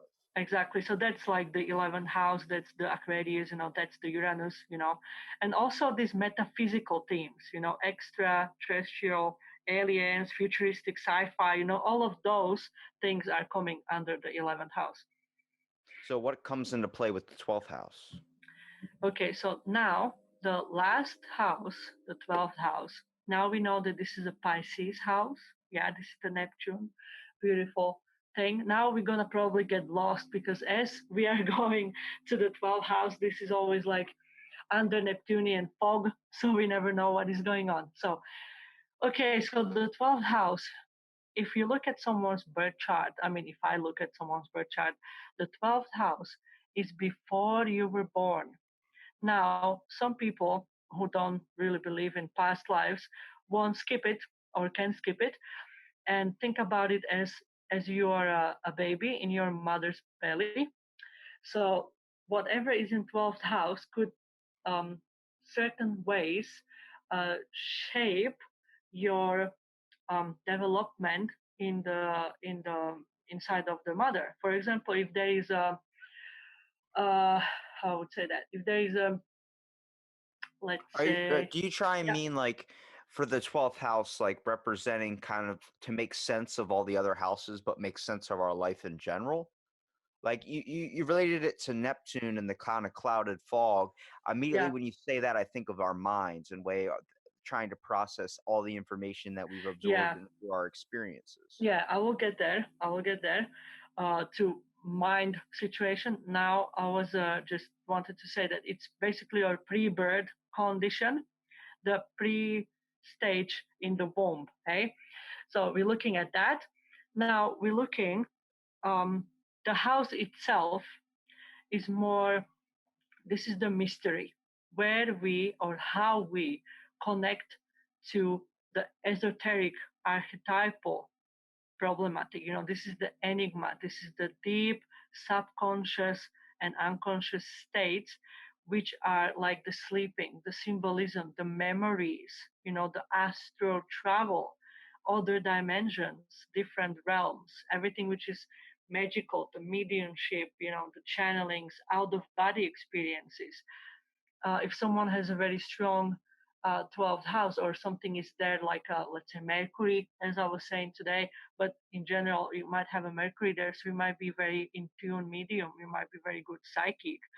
This is the sea house, the water house, the mermaid's house, we can call that. There's this depth where we can get also confused, because this is no more logic. There's no logic. We're going down to the down to the down of our um, fantasies and The inner dreams. root, the inner root. Yeah, the fog, the illusion, this confusion, the secrets, everything which is hidden away. It's like at the bottom of the ocean. So this is also solitude and seclusion, separation. But also, if we think about the 12th house, it's like how we can lose um, connections with people. If someone is out of reach. Sometimes when, let's say, you are in a relationship and you feel like you are living in a very different stage of what do you think about in this relationship, and you don't understand the other person. You might have Neptune passing through, let's say, or it might be in your synastry, with you and the person, the horoscope together might show, let's say, a very strong Neptune. So it might be like you might never really know who that person is, because you might be living in what pleasing your ego in your own fantasy, and you don't know what is the reality really of this person. So for that, you would have to put every expectation away and really go deep down to this like selfless kind of point to actually understand someone else. Kind of This is like a yeah. combining the combination of one's all of the experiences that you've had in life into one meaning, or trying to find, I guess, the inner log of it all. Much like Yes. when an older person is towards the end of their days, they start to Mhm. comb through all the events and experiences that they faced and make judge on if they've made of I guess, a life worth living. Yeah, yeah, that's true. Because if you look back and you feel like you hold on so much, you haven't expressed yourself, you didn't take a chance, then all you come, all it's there will be this regret, this sadness, which is also 12th house. These emotions are connected to it. Also, if we look at something which is non-physical, it's more like out there, which doesn't have a form, which doesn't have a boundary. So if we look at the Pisces people or someone with a strong Pisces placement in relationships, they might be very like so devoted that there is no boundary between me and you. There is nothing like that. It's just us, that kind of a thing. Kind of like the connection that we've had through this podcast, like being on the same kind of frequency. I mean, you're explaining a lot to me, and I'm trying to process the best I can, and trying to give my own inferences as well. I mean, you explained me 12 houses, and each one, like, we're getting towards the end, I was like, there's no way she's going to be able to say anything else, because that's all life. You pop in with another one that completes me, makes me change my mind. If anybody's listening to this, I mean, this is only to show the benefits of astrology as well, in understanding the stars and horoscopes. I mean, like we said before in the beginning, the horoscopes you see in a newspaper, they give a lot of bad inferences on this art in general. And I think only thing that this podcast has really done is helped clarify a lot of the mistakes that people get when they conceptualize astrology. Yes, yeah, you did like a very great job actually. I wasn't even expecting that we're gonna go like this well, to be honest. I was thinking, okay, I don't know what to expect, but this was I mean, this is a very great connection. Yeah, maybe it's also because we both Capricorns, and there's at this present moment there's so many planets in Capricorn, so I feel like we truly kind of hit it with a good day and a good moon, you know, Yeah, and all definitely. this, like we actually have a very good astrological day to do this. And just to like feel the last things about the 12th house, we also see like the self undoing. So it's the way how we disappear, the way how we die, dissolve, cut the cord, ending. This is all that. And it's also a collective house, which means the entire collective consciousness, the human race, the human species. Like this is all who we are together. And that's why the Pisces don't feel, or people with a lot of Piscean influence don't feel that they are fitting at this world many times, or someone who has very strong Neptune, they might feel like I'm too weird, or like I'm very different. Like sometimes people say like I feel like alien at this planet, like I don't belong here. The Because a lot of the times it feels like their interactions with people are very, very different from the ones where they get stuck inside of their heads. And when it Mhm. seems like being inside your own head makes more sense than a lot of the things that people do nowadays. Yeah, and that's the point, that the Pisces want to connect to those subtle, those inner, those like beyond the logical. The consciousness. Yeah, the higher consciousness. This is the, this is the point where everything is one. We're looking at the universal concept when a lot of spiritual people say like, oh, the oneness, the oneness. This is the 12th house. This is who we are when we die. This is who we are when we don't have a body form. And this is even, pre having a body form. So this is all there is for us. This is the magic. So if someone has a strong 12th house or anything Neptunian, conjuncted to Sun or Moon, not that you are only very good in a psychics, and doing like, let's say, having so much, you can feel and see people's, things, energies, and a lot of things in a very different way. This is also a lot of people having this clairvoyance or like clairaudient and all of these things, like these super kind of cool skills to be developed or developing. And if you have, let's say, one of the very strong guest positions, which is the Chiron, in 12th house, you might be like the healer of the consciousness of the collective. So you might come to the place of work or service where you will come across a lot of people and you will change something in their life. So you're raising the frequency, you're raising the vibe, so it's just amazing. We can talk like 10 hours about this. So it's like there's a lot. Well, to kind of wrap it up here, I do Yeah. want to say if Hmm. anybody is interested in researching any of this information, please do, because there's a lot to go down. I mean, I feel like with even for the 2 hours we've talked, we've just scratched the surface of what Yeah. this kind of is. There's a whole lot when it comes to understanding, and if anybody gets interested on it, you decide to do your own research as well and try to make your own inference. Because, I mean, like I said, if it's not only that, but I mean, for me, the fantasy aspect too, like as much as like I want to sit there and relate the months and all these types of things to these type of astral beings, it does make a lot of sense too. You can never truly dismiss it as well. And I appreciate you, Viv, for coming out and taking the time to do this podcast as well Well, too.